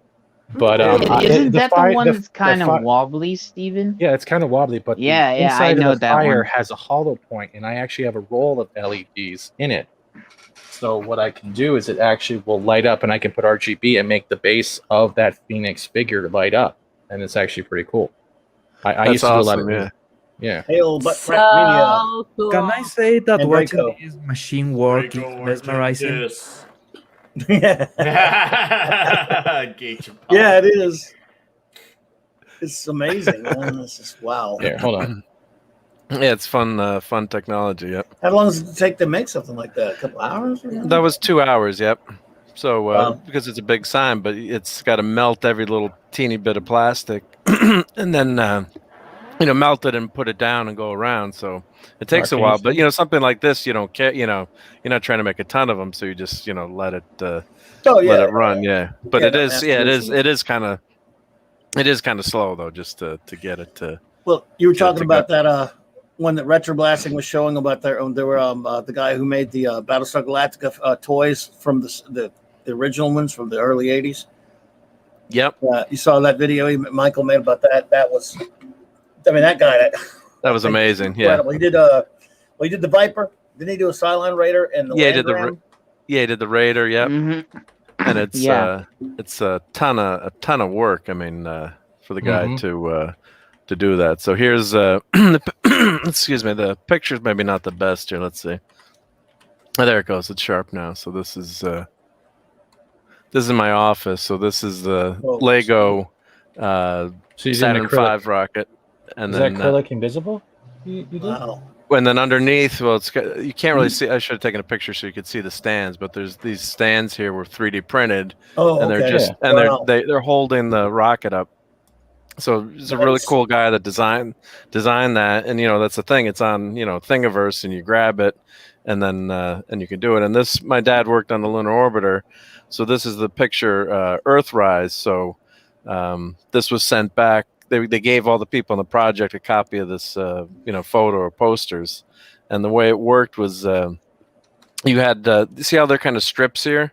Yeah. So so what had happened when you had the film was developed. And it was a pre-internet, but what it would do, it would develop the film, and then there was a primitive scanner in there, and it would scan each strip at a time and send that data back to Earth. So that's why it's all been that's why you see these lines here, gradation. rivets, So that was yeah. the strips because they couldn't scan the whole strip of film at a time. And then what they did now, they went back years later and they found they had like one machine left that could actually still read the tapes. And a couple of technicians were still alive, thank God, and they got the tapes working. And they redid the data, and they made a gorgeous version of this photo, and perfect, and they took out all the lines, and I kind of like it like this, but they made like an enhanced, almost like a Star Trek enhanced, TOS when they did the series with the effects. So it has I that got also. that. I got that rocket too, Mark. Oh, Nice. great! Yeah, It has amazing. that. It has that effect of like it was some stuff you would print off for old school, like say 70s to 80s wallpaper, because it has that riveting kind of feel to it. Yes. But it looks like it came right off the camera and not blown up in a way where it ruins the exposure. Because that is the Earth in the background, but if you can look at it different, it kind of also looks like you're on like a plane, and that's like the forest edge and the moon's rising at the same time. Yep. So That's my pretty dad, sweet. when he worked on the project, the shutter was going off intermittently, and they couldn't figure it out, and the shutter wasn't working right. So he fixed the shutter, and then but he always told me that this picture was taken by accident. Other people say it wasn't, but what happened was there was he would call it a transient signal in electronics, and it would just shoot off the shutter by accident, but they didn't have time to fix it before they launched. So some people say it was on purpose. Other people What was say that? it was by accident, but it's a gorgeous photo, famous photo. Yeah. But so it's a lot. Yeah, That's this so cool, stuff man. is a lot of fun. And then I'll show you. I might as well show Raquel her picture of her what was printed the other day. Well, let's see, where's that picture hiding? Let me go into that. Go back into my Google photos here. Let's see. Here's the. So I guess can you guys see that or? Wow. Now you guys find out why I was freaking out so much. He's a bona fide maker. If we could get CLOBBY monetized and we could get Mark a little like side business doing all of this wonderful nerdy stuff for us, I would be so happy. Wait a minute, someone said my name monetized? What? Let's do this. Look at this. Let's do this. Mark. That's amazing. De mi vida. Rocket. I love it when Polly sings. You can sing, man. These are intense, Yeah. man. This is on the way to my house, and I'm so excited. So go through. I This took a is ton of so pictures and crazy. it just you're trying amazing, to find dude. a good photo. So that's Wow. that's Whenever he shows it, the first thing I do is dun, dun, dun. Yep, that music. We Which I'm have convinced- a Yes. we have a tip update Oh. for $5. Some vato named RN Feliciano. For you, Clob. Man, thank you, but dude, you should have done that, man. Come on. Thank you, bud. I know I shouldn't have. Right. So this is yours printing, Raquel. Yeah, he didn't leave a so message. excited. Whatever, Raymond. Yeah, I did. I said tip to the cause. Oh, I see that. Orale. Well, there you go. Right, Thank you, Draco? Raymond. I totally agree, Draco. You're welcome. Actually, what the message should be is go to Raymond's page right there on Amazon. That would work too. He's he has 2 books out. 2! Two. Two. 2! 2. Yep. How many? I have 2. Two. More than one, less than 3. Pablo just causing trouble. now. Uno, dos. But there will be a third one. Is that not correct, sir? Eventually, yes. Does Free Willy show up in one of them? Yeah. Hey, don't spoiler it. Are there gonna be 5 books in the Big trilogy? book. It's No, it's I'm the not George Free R. Willy prequel. I'm not George R. Martin. I got 3 out. Remember, there was Douglas Adams when his he did when he did the book So Long and Thanks for All the Fish. It was the 5th in the Hitchhiker's Guide trilogy. Yep. Yes. At least he got that out before he passed away, though. So. Yeah, great. He just, God, he was great. That was his last book. Talent. Yeah. Okay, you guys know all about. By the way, no one noticed my pie hole was named Heart of Gold. By the way, I did, but I wasn't gonna say anything. My pie hole was Heart of Gold. I didn't want to dox Oh, you cool. anything, so I just kept quiet. Starship Heart of Gold. I kept quiet. The infinite improbability drive. Yep, but also, do you guys recommend me getting the Ultimate Guide to the Galaxy? Because I know it's a compendium of all the books, but do I miss something from the other books, from the complete edition of the single ones, or do I get everything? That has all 5 books, right? Yeah, it does, because I have it too. So cool. I have all Look the at this single thing. books from when they first came out, and then I have the complete edition. So, yeah, it has everything. Yes. I think it has it all there, man. Yeah, it does. They're great. Yeah. Mark, you're one of my favorite people. Wow. Mark, we gotta talk. So much nerd in your brain. I love you, nerd. Paulie, what would you have made if you had one of those? That's yours, Raquel. I'm just fascinated by this technology, man. Yeah. I don't know. I have to think about it. You know, something for the an show, awesome or maybe question. something. Detail. Look Something at we can give- oh I wouldn't be man. able to decide what to make if I. Something I will can be give away. drinking. Something I can give away to one of the Yeah. Hold on. Sorry. Yeah. Clobberin said you didn't know what to make. How about an adapter for your mic so it can fit in an arm? Okay. Oh, It does fit in an arm. It's the arm can't be hooked You know to the desk. you know what I mean. Get maybe 3D print something that can actually get attached that doesn't cause problems. Well, no, it's the end of the edge of the desk that's not Yeah. conducive to attaching the arm thingy to it. It's a weird desk. There he is. We got to get him like a robot hand that can hold the arm. That's Well, we've been just mounts trying the to desk. get. Yeah, we've been trying to get him to fix that for a bit. So I'm on it. Maybe just got a whole new mic stand. Yeah. But here's the this is the way it prints. This is the leftover or the inside part for the support. So then you pop that out, and then you're left with the ship. So that's what that and it makes like a spiral, so it doesn't waste all the material. So that's the one I printed for you. I'm so excited. Is it a ship or is it a machine? I thought it was a machine. It had no tripulation. Yeah, It's a living being. It's a machine of sorts, but it's not a ship per se. Almost like a robot. No, it has flesh. Like it's a living entity, Living but tech. it is a machine. So there's a Megadeth song for this. Probably a Which song? cyborg. Megadeth. Oh, there goes Which Nick. one? Nick is gonna like that. I knew Nick was gonna do this. Oh yes, I got Megadeth poster back of me, bro. For all of those who would like to understand the Doomsday Machine, go to Dave Mustaine. He will explain to you what happens when something isn't really man or machine. It's a cyborg. Yep.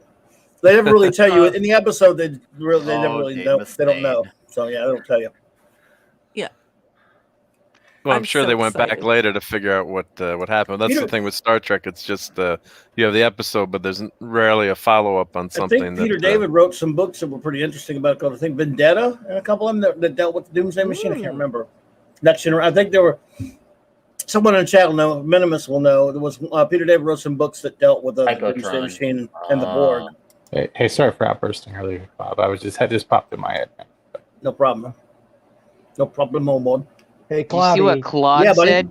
Yeah, Vendetta was where the Doomsday Machine took on a Borg cube. Okay, that's right. Cool. Peter David What? wrote that one, right? That happened? I have never gotta heard read of that. this. Yeah, I it was, gotta read this. Pretty good book. Peter David's a fantastic. It was a TNG book, right? It was a TNG. Yeah, and it's Peter David wrote a lot of really good Star Trek books and comics. Did he really? I didn't know he did. So I'm. Oh yeah! Wow. In addition to his Hulk run, which is he made most famous for, he wrote. Oh, lots of yeah, Trek that I comics know. for DC, but he wrote a lot of good Trek novels. He did DC cartoon stuff. I know that. I knew about the Marvel stuff. I didn't know he did Star Trek though. He wrote a that's Babylon 5 episode and a bunch of Babylon 5 books. He wrote a couple of original series, at least one original crew book, but he wrote a lot of TNG and some DS9 books. He wrote a whole series called that Starship Excalibur, whatever it was called. One about There's Vendetta right there. Oh, Peter Definitely David, going to get man, that. he's everywhere. He gets around and really well at it. Well, he was good at riding Trek. The guy's a little trolly looking dude. He was good at riding Trek. The little weasel. Yep. I'm just kidding. I met him at a con a couple times. He is kind of weird, though. That was a great Babylon 5 episode, Yeah. though. Yeah. And he wrote some of the books, too, I believe, Thoth.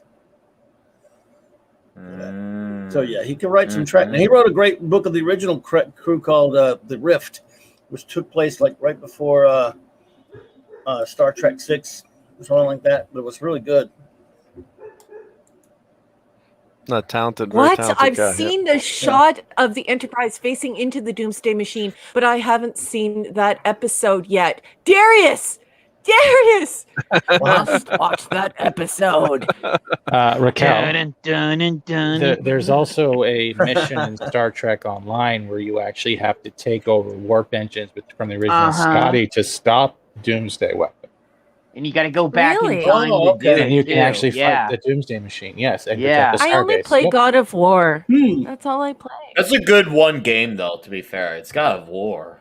The game is good until you get to all that new Trek crap. So, New Trek. Honestly, you guys would have a blast if you had the retention and the gear. You guys would make a great stream doing the Star Trek bridge crew game they have, where you're actually on the bridge. Each one of you sits in a certain spot on the Enterprise or one of the ships, and you have to go So through. me right beside Clobby?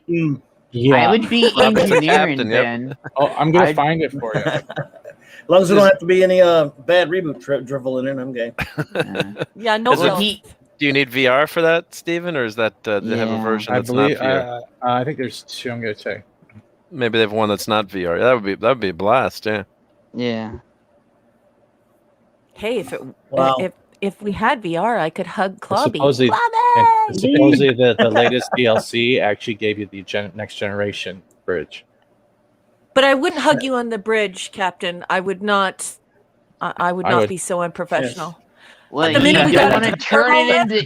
I would hug you. Wait, you don't want to Please, turn it number into one. the Orville? Here, I don't know if you want to They see didn't it. hug, they but fought. Here, I can show you guys. What's that? Oh, I'm sorry, Mark. No, that's it. No, I can. We'll go back to that second. It's just memorizing for people. Yep. Okay. So this is you looking at your consoles. This is the VR. Who repair and enhance the ship. It's a short Is there demonstration filth involved utilizing with these- this? Only if you're talking about it.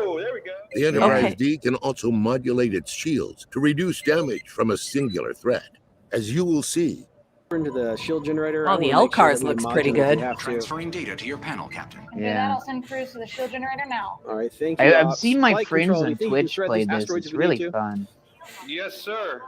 All right, perfect. See? So you actually and they have It's the board. and there's the All board. right, tactical. Can you modulate their damage? Might buy us some time. So you see here. Oh wait, where'd I do it? Where'd I do it? Where'd the Is bridge it, is go? it like Voyager? Is it all Borg? Is it all Borg? No, it's all not. They're Borging, all- all borginess? No, there's different missions like saving a abandoned ship from the Klingons. They have a whole bunch of different missions. But to see how you have all the crew here, right? So let's say Data would be Mark D, Clobberin would be Captain, Raquel, you'd be on the left or the right if you wanted to be Vulcan, because I'm not going to go down that road. And the person we're looking at right now, face down, these are all human beings taking over the roles of the positions on the crew, on the command deck. So you have to actually communicate while playing the game and trying to complete the mission that's happening on the screen. Cool. Take And that's my how the money VR now. command deck. Yeah. That's But pretty that's cool. it is pretty sick. That It can turn into a shit show really fast, though. that's part of the fun, though. Yeah, I've seen Well, my friends on I'm a Twitch do member it. of actual Starfleet, and my particular ship is Chinook. And I think the Chinookers who are in Calgary, I think they all play together. I've never played it. Do you know what I mean? I'm not like a big gamer. I'm more of a nerd. Like, Mark D with the C, when he opens up his office, you're seeing all of this paraphernalia and you're like, oh, and you're drooling and you're having a nerdgasm. But I always tell all of our listeners that I have one shelf of that, and then all the rest of it would be like banned books. And I would be like, hey, look at this 1942 copy. It didn't get burned. And so, yeah, it's just way It's ridiculous. Sorry. But Raquel, that's still awesome though. Yeah. So. Hell yeah. Thanks, Jed. Absolutely. Darius, I cosplay Andorian as well as Vulcan, and my next cosplay is actually going to be the Legion, and I am going to do my very, very first superhero. I'm doing Dream Girl because Clobby likes her. He thinks she's beautiful. One of 3 beautiful women that he showed me. And that is what I am working on right now. My very, very first superhero cosplay. I'm super excited about it. Nice. That's going to be amazing. That's going to be. It's incredible. So you can buy Bridge Crew for PC or Sony PlayStation 4, which I think Clobby has. I have a 4, believe it or not. You have a 4, right? Yep. And I wonder if you can play if someone's on a PC versus play cross-platform. Yeah, I would say cross-platform in the game description. For those curious, this is who Raquel's talking about. What do we get the Andorian police officer like in the Avatar, but it's Andorian? When are we getting that crossover? Oh, I'm actually liking Dream Girl. I think Clobby has a close-up of me in the Andorian costume, or not the Andorian, in the police commissioner cosplay that I did. I did that for my nighttime rhetoric students who I was teaching. I thought that they would be amused by that. But yeah, I have the full one. I gave it to Clobby on that one. But yeah, it's I don't know. It was in those DMs. It was like a Twitter DM. Yeah, don't worry about digging that up. But one day I'll show it. I'll show it all. But yeah, the Dream Girl, I'm really excited about her because I wanted to do the mirrored chrome version, which is far more difficult and far more expensive. I know I've been doing my research, and a lot of Legion people do the white cosplay because it's super easy and it's super fun, and you can put it together for relatively cheap. I'm going for the full chrome, and so it's going to be about a year in development, and there will be iterations of it. And yeah, I'm super excited to do it. You can wear it to CLOBBYCon. I'll be bringing that to CLOBBYCon. What I'll be bringing to CLOBBYCon is the Elia probe, the Andorian, the Vulcan, and Dream Girl, as well as my mutant from Wrath of Khan. So I'll be coming in my full brown gear for that one, and I'll have the big wild Muppet hair. Nice. Well, if you can't make it, whoever can't make it, I'm sure they'll want to see pictures. So. Yeah, LT, I totally agree. Long live the Legion. And I got schooled by you. I got schooled by 2 of the most knowledgeable people in the Legion in the Western Hemisphere, and that's Clobby and you. I listened very intently. I absolutely love Dream Girl. I think she's cool. I have 2 others in mind who I also like, and I'm definitely going to do that metallic chrome silver. It's really expensive, though. Raquel, I bet. You're gonna cosplay as that woman that we just saw? Yes. Yeah, I'll be cosplaying that at CLOBBYCon. Yep, that's probably where I'll debut it. That's gonna be awesome. Mexican Iron Man says gulp in the chat. Well, one of the reasons why I chose this is because when I do it locally, I have strawberry blonde hair. That's the natural color of my hair. So I would just wear my hair normal for that. But when I do a full now looks like I'm cosplay, looking at this person.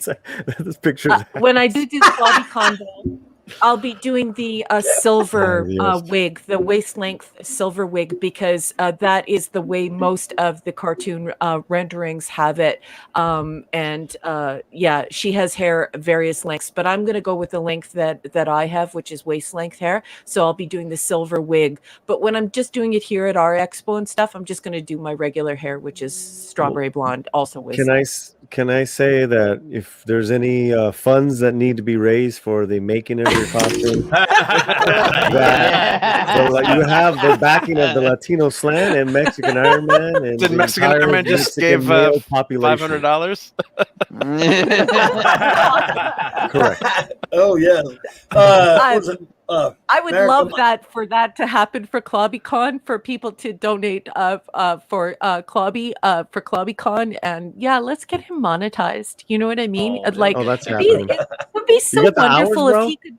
If he could be back in the chair doing that, like the same way as when he had the comic store, you guys. Like, imagine if he was doing that virtually again, and he doesn't have his store anymore, but we can have him doing his store virtually, and we can turn it into a modest income for him, and I would really like that. You know, me too. I'm a teacher. I'm not working right now either, and times have been really tough. And if we all work together and we get Mark a little side thing going, and we get Clobby's channel monetized, and we're all working together, we can create a really wonderful thing here within our community for all of us. I have a little help with that for Mark though. I've already had most of these people on, well, except for Ash. Mexican Iron Man. But Mark.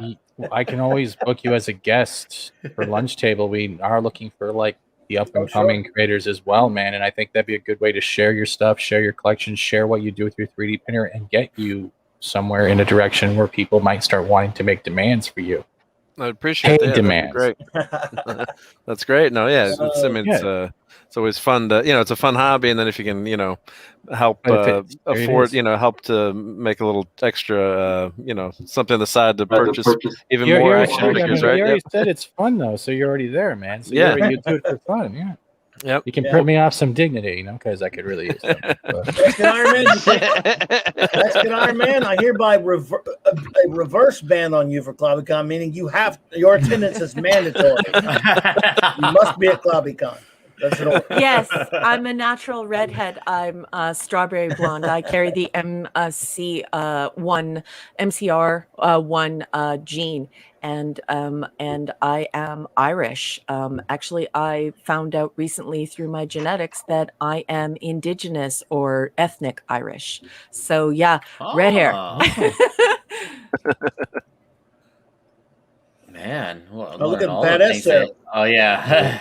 Well, God bless. Oh, God bless. Discount rates, group rate discounts. Yeah, go right the floor. That's no joke. I'm probably going to do Airbnb when I go down there because I want to be really close with Clobby. So he's my actual friend in real life. So I would like to hang out with him. I want to go to a few Cajun restaurants with him and just hang out with him and shoot the breeze. I want to go, bro. That's nice, Raymond. Like those covers, man. Oh, it's Free Willy on the left. I knew it. Free Willy. Colored it, man. This one is Fet for Hire. He's a great artist. Beautiful. Okay. Well, which one, Aaron? The one. Beautiful. The one with Free Willy. Hey, Raymond, is that the Free Willy prequel? Yes. Yeah. And hey, I'm gonna spoil him the third one. Flipper's in it. Well, then let's hope they sell faster than lightning, right, Raymond? Yep, definitely. I love that ship, dude. That spaceship's badass. Yeah. That's you cool know, cover. if you do a third book, you can do one on the Dolphin from the Ace Ventura movie, Snowflake. You can definitely that could be your character for the third book. No, okay. Can anyone pitch me how it will be Godzilla versus Willy? Go. Godzilla. Godzilla versus Willy. Godzilla. Am I missing something here? Godzilla versus that would be like Godzilla versus Bambi. Remember that? Yeah. Oh, yeah. I will see that. I will see that. It will be a short movie, but it will be quite interesting. Have you seen Godzilla versus Bambi? That's real. I'm not making it is. It's a real cartoon. It exists. You've never seen Godzilla versus Bambi? Look it up. Yeah. I love you, Nick. Night Flight. You've all seen that. None of you seen that? I haven't even heard of it. I thought you were joking. Pop it up and turn the sound off. I don't know. I can try to find it. I mean, it's the last. It's on there. As long as you don't run the sound, you're good. So there's is that even people- owned by anybody? Nobody owns that. No, as long as you run this, don't run the It sound, you're good. exists, and it's Hey, dollarized. Paulie's gotta go. Paulie's gotta go. I Oh, caught that. Polly, we love Hey, you. Paulie, dude, man, thank you so much, man. I don't know what to say, buddy. You take You're a care. good friend. And where's you're your new welcome, man. handsome man hat? Yeah, I saw that video earlier on your hats. I'm like, bro. Yeah. He got a new one. I actually bought Reminds a me hat of today being in too. Cuba. Just absolutely beautiful. I love this Cuban hat. All of the gentlemen in Cuba He is wear the these Mad Hatter gorgeous of hats. He's got all the hats. The Mad Hatter. I see what you did there. Now like all you that. need is the trumpet. You're Um, you're looking so badass here. Oh, thanks. It's badass, dude. Love Let me that. hide my Oreos. Flavor Oreo. Shit's good. You didn't tell us the flavor of the Oreos. Yeah. So yeah, $121 coming your way, buddy. Dude, Awesome. thank you all. I cannot. I don't have the words, but I thank you all, and I thank my dear friend Paulie. You shouldn't have done that, buddy. Thank you. All good. If I can plug a couple things while I'm Please seeing my do. way out. Please do. Tonight- Because I'm about to do that with everybody. We're gonna get everyone. Cool. Listen, what we got going on tonight, bro? Yeah, man.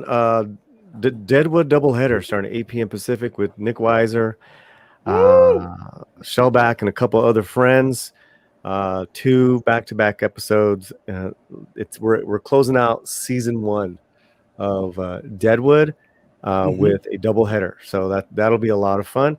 And then tomorrow, I believe at 5 or 6 p.m. Pacific, it's our Friday night special featuring Tom of Midnight's Edge.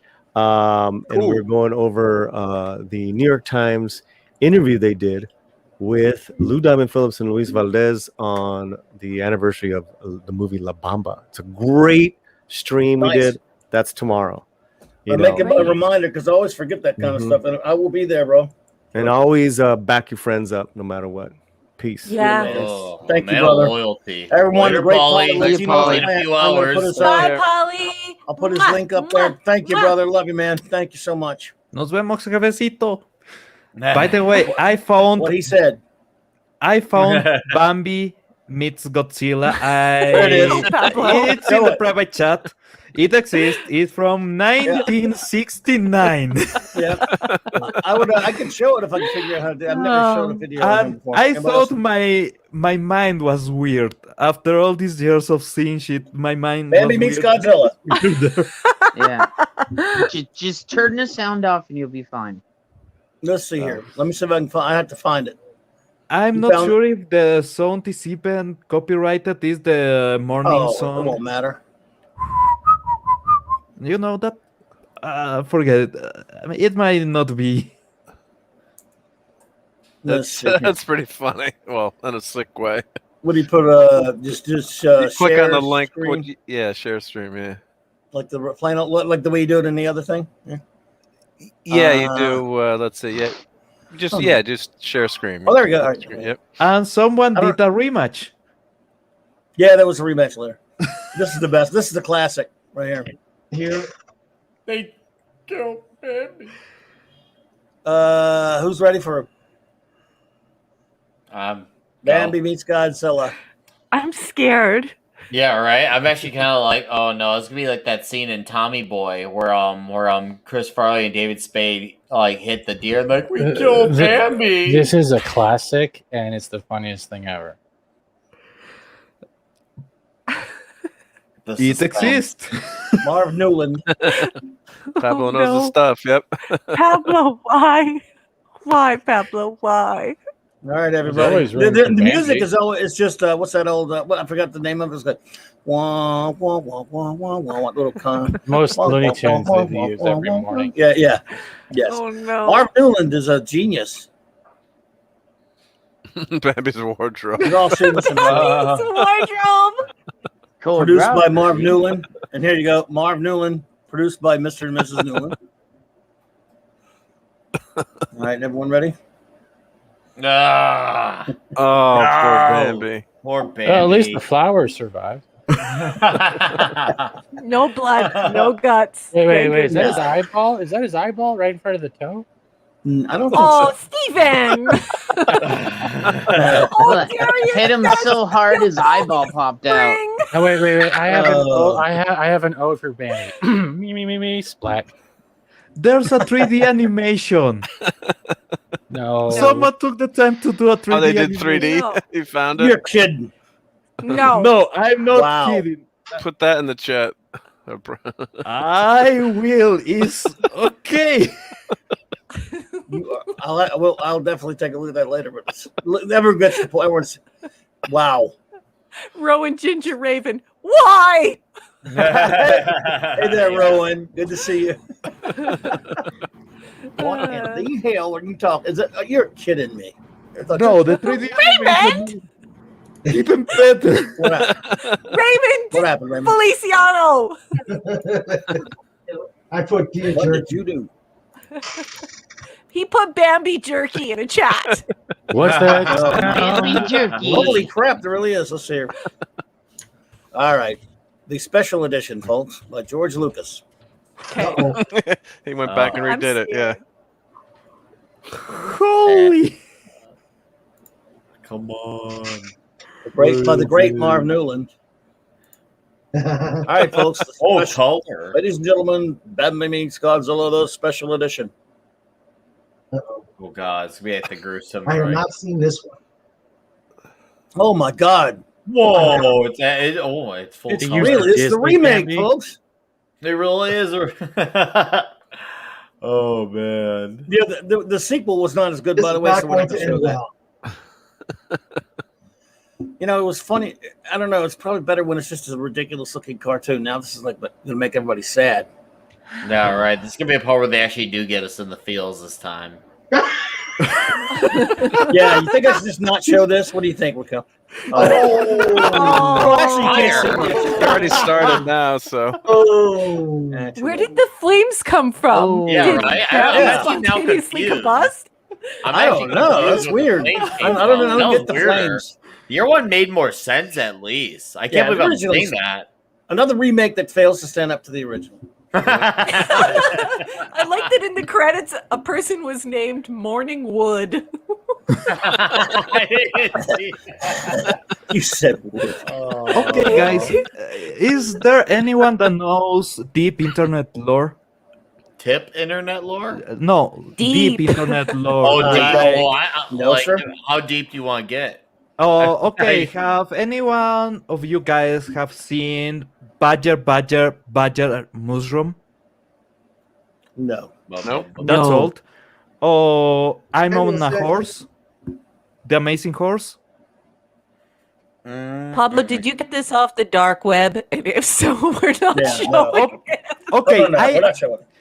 I don't know what it is. He's responsible for the pipeline issue. No, I modded for a time on 4chan. I modded for a time on Lionbridge. I have seen a lot of weird shit, but this is actually animations that existed and were quite common on the internet. One is a Flash video that has only a song that is budget, mushroom, budget, snake, it's a snake, oh, it's a snake, budget. It's that, and that repeats to infinity I with just an had a look. animation. There's a 10-hour version. Yes. Oh my God. Oh, my God. What? Well, And the Yeah, other one is now, I'm on my horse is amazing. I didn't do Give anything. it a leak. If you haven't seen that, I just wow. humanity is weird. Okay. Yes. I just Good. love that It you is very use the fascinating. oxymoron of That's the takeaway. 4chan wrench. You were wrenching 4chan. Nobody can mod 4chan. 4chan. No, There's no way it's to mod a 4chan. it's a difficult place. Trust me. And I was Yeah.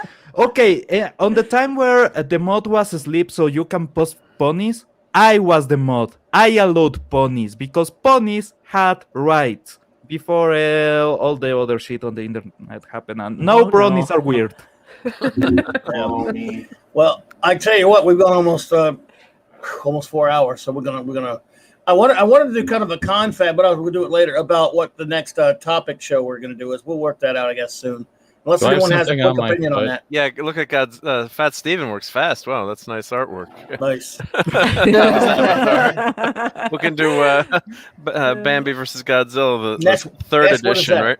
You need Mecha Bambi versus Godzilla. I Oh, want no, to we see don't that. do that here. We don't do that here. We don't do that here. We don't talk about that kind of stuff here. That's a no. What are you talking about? There's Mecha Godzilla, which is the robot form, so we need a robot form of Bambi. Well, they'll have to make you can Okay. make one. Okay. You can make that one. I think that you can make one. What, did I do? What? Huh? Nothing. Nope. Move along. Nothing to see. Nothing to see here. Was that a everyone? misinterpretation? We're gonna start saying our outros here for all of our friends, and the first up is of course our great friend Raymond Feliciano, who is the author of Free Willy versus Flipper. Just kidding. That's what Nick told me to say that. Thank you, bro. Ought to try that. That might be the forquel. That might be the forquel. Free Willy versus Flipper. Here they are. Get them. Love them. There is the Review link. 'em, and there's the link. Indeedishness. Yes, and they're, Appreciate it, man. Things are moving fast. Really? Yeah. Well, excellent. Way to go. I'm getting a lot of people interested in him. Great. So Well- hopefully we pass. Well, that's great, man. My thing is, Congratulations. And Thank you. my congratulations, thing is, Raymond. got to tell good stories. That's the bottom line. You got to tell good stories. Yeah. You are correct, sir. Absolutely. Let's see here. We have our good bud, Fat Steven, for joining, who has just again celebrated your monetization. No, I'm still waiting for monetization. It's No, I still- mean not still that, but waiting. you had your celebration. I'm sorry, I know what you mean. It's okay. You're 1K. I know you're waiting on that, but you had your 1K celebration yesterday. That's right. Yeah. I'm sorry, and that is fantastic. No, sir. don't apologize. I'm glad you showed up. I'm glad a lot of people showed up. Mandy showed up. RMB It was amazing, showed up. man. Tom showed. I didn't expect that amount of people.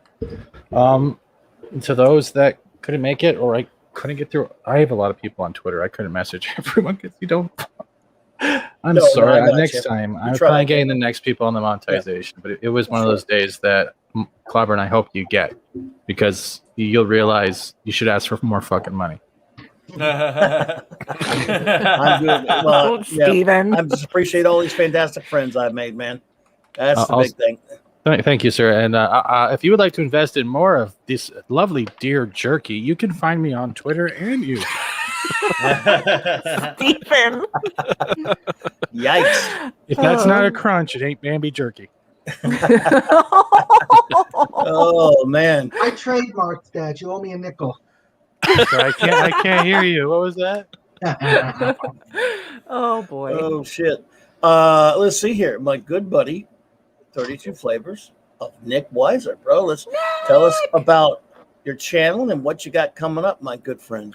All right, I'll talk. Let's see here. I have things coming up that are really cool. One I got at 6:30 in a few hours with George Lohan. He's the guitarist from the power metal band Scars of Armageddon. If you like your vocals to go like you definitely want to tune in because he is a guitar shredder in this band. They're from the Chicago area and they're absolutely awesome. And I can't wait to talk with George. It's been a while since I talked to him. And you get a lesson in metal, which is always nice. And of course, I got Deadwood Latino Slant later. And I got the comic book panel tomorrow night back in Biz with Jed and a few other human beings, Geek Tropology. We're going to talk comics Friday night as per usual. So yeah, most of you in the chat are subbed to me, but if you somehow haven't, now's the time to sub because Absolutely. I'm going to say or do something that one way or another, you're going to be entertained. And then you're going to fall in absolute romance with it. So sub now. And Clobby, I appreciate you as always. Hey, thanks for being flexible earlier about me being late because, you know, I'm not one to be late, but obviously I had things come up and now that I got sorted out, I appreciate you Man, being dude, flexible. We're just glad to see you, bro. Look, it's all casual here, man. You show up when you can make it, brother. You know that. Well, of course. love I'm you, still Nick. grateful. Man, And we appreciate you, buddy. love you both back. And to everyone in the chat, too. And the panel, of course. I mean, Clobby, Raquel, like Fat Steven, Mark D, with a C. Jed and Ash, Geek. I mean, man, guys. Oh, absolutely. You guys are wonderful human beings. And Raymond, stay free like a willy, okay? Oh no, you really Always. Well, again, That's one more look at revenge. that shirt there, everybody. That shirt's badass.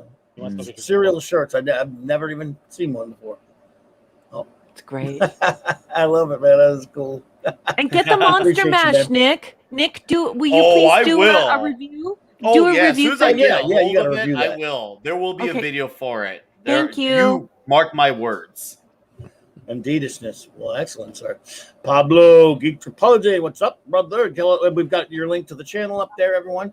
And tell us what's going on with you. I know you're on with the great Paulie on a Latino Slant. Yes. Latino Slants helping it, but it's Midnight Edge Espanol, right? Yes, we are in Midnight Edge Espanol. We are streaming 9 a.m. Pacific time every Thursday, and I forgot the word for martes, así que sorry, my mind is quite tired right now. I'm fighting with GoDaddy because they don't like me. GoDaddy don't like me. I don't know why, and I need this webpage to be up right now. So sorry about that. But yeah, take care, everybody. We have tomorrow the comic book talk with Nick Weiser. Then Saturday I'm having Progress Park, and that's it. No, and Sunday. I'll try we to always show up, pop Pablo. Oh, Sunday. Sunday. Yeah, Sunday. Yes. Excellent. Jet, you are completely right. Pop culture archivist with Jet on Sunday. Yeah. And of course, you're a cherished member of the Global Geek Gang. So whenever you can be here, buddy, be here, man. We appreciate you so much, man. We appreciate you, buddy. Our fantastic, extraordinary creator and great friend, Mark D with AC. Thank you. Here, let me share. I'll share the screen. We can get the update on the sign going. But yeah, appreciate being part of the gang, and this has been a blast and a ton of fun. I just hit 50 subscribers, so thank you everyone in the chat who subbed. Nice. So we'll have to do a 50 sub spaceship printing party or something. But really appreciate it, and I'm also part of the gang, Pop Culture Archivists. So watch for us on Sunday, and Saturday I'll be hanging out in the chat. Looking forward to that. I'm traveling this weekend, so hopefully I'm sure I'll be able to dial in with that fantastic internet technology on the road. But I'm sorry. So hopefully I'll be in there in the chat. Don't want to miss the last 5 episodes of TOS with you guys. So that'll be fun. And just look for some more videos on making things and toys and things like that. So really appreciate it. It's been great hanging out with everyone this afternoon. Thanks, brother. There's Mark's link right there, everyone. He has just an extraordinary channel, as you all can see. And please go check that out. He's got streams and he's got some videos. And, of course, he is the man. We appreciate you so much, bud. Thank you. And let's see who we got next. Next is our great buddy Ash, who has his own channel in addition to the Pop Culture Archivist. Ash, brother, go for it, bud. Ash. I cannot drive. I don't know what is going on here. I cannot drive. I know, right? I am going to drink my tea and talk about green curry for the next 20 minutes and bug Fat Steven with beep, beep, beep. And I won't revive Fat Steven because he's right next to me either. Explorer's the one with reviving issues, not me.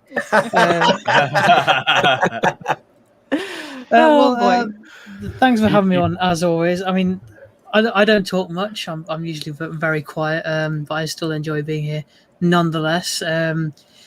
If you want to find me across the fandom, I'll be in chats everywhere. But I'm here every Thursday. I'm part of the Pop Culture Archivist every Sunday.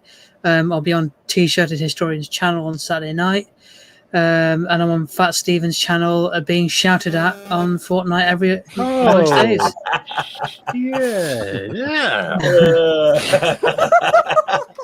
You guys. This man has 2 cards. Either I'm Indian and I'm driving on the left and that's still right. I don't care if I'm wrong. Or Fat Steven's mean to me. It's like watching Dr. Phil. Well, Ash, when we do it, I want you to come up with a topic because I know, like you say, you don't talk much, but I want one because I love your input at every time, and you did an amazing job when we did our Green Lantern panel and stuff like that, dude. And so, dude, okay, I'm sure I'll come up with something. Yes, we're gonna have a round table again soon because I love those. They're amazing. Hey, Ash, don't be afraid to get a hold of me, and we can talk if you want, and we can jam some ideas. Cool. Edis. Everyone, the greatest first officer in the fleet, the most magnificent one of all, our wonderful friend Raquel Briggs, of course. This is a link to her literary works of science fiction, and of course, Raquel. I only have one thing to plug, and that is Clobberin times. I love Clobby so much. I absolutely love this channel. This is where I hang out. I do a little show with him called Saturday Night Star Trek. I feel so honored to be able to do that show and share that time with you folks. I call it the 735 Club because, of course, there are 735 things you can watch in the 66 to 05. Yes. Everyone, and come on. What was it? What is everyone laughing No, about? I don't know what's going on. Go ahead. Continue, please. And I just love Clobby very much. We have so much fun on that Saturday night show. So if you love the 735, if you love 66 to 2005 Star Trek, we're literally doing it in order. We're doing it in chronological order. And we do a bit of a review and we talk about production notes, and we just have a blast together. And just lately, because I got invited, I got to be a part of the Global Geek Gang, and once again, a huge honor to share the stream with Clobby and to just be a guest here on this wonderful panel. I want to thank everyone who came to the chat today. All of you are just wonderful. Thank you so much for your support, and thank you so much for sending those donations to Clobby today. And if you can, please share Clobby's channel, and if you haven't subbed, please sub. It would be great if we could get him monetized. That would bring me so much happiness because he is an expert, and it is so wonderful to have experts on these streams and doing what they do for free. So if we could sub him and get him monetized, that would be wonderful. My apologies for giggling also, Raquel. It was just the way your context came out. You What did kind I of said, say? there's only one thing I want to plug, and that's Clobberin. But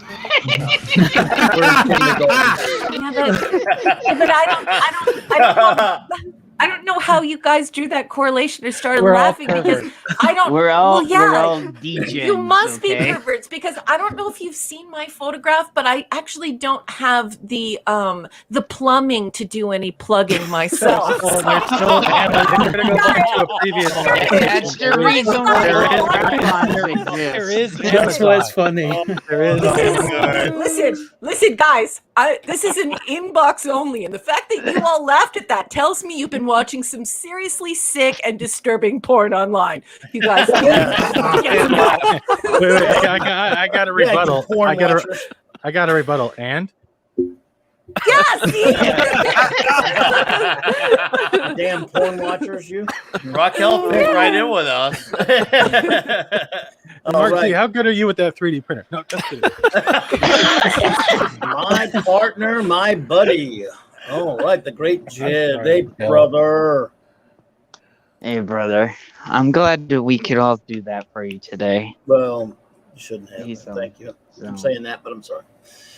Well, you have a great channel, of course, everyone. Jed and Ash and Retro. And Retro, again, I hope you're feeling there better, buddy. Our buddy Retro is along and Mark. Yeah, and Mark. And well, I'm sorry. Yes, the member of that great foursome there, and you Retro and Ash and Mark.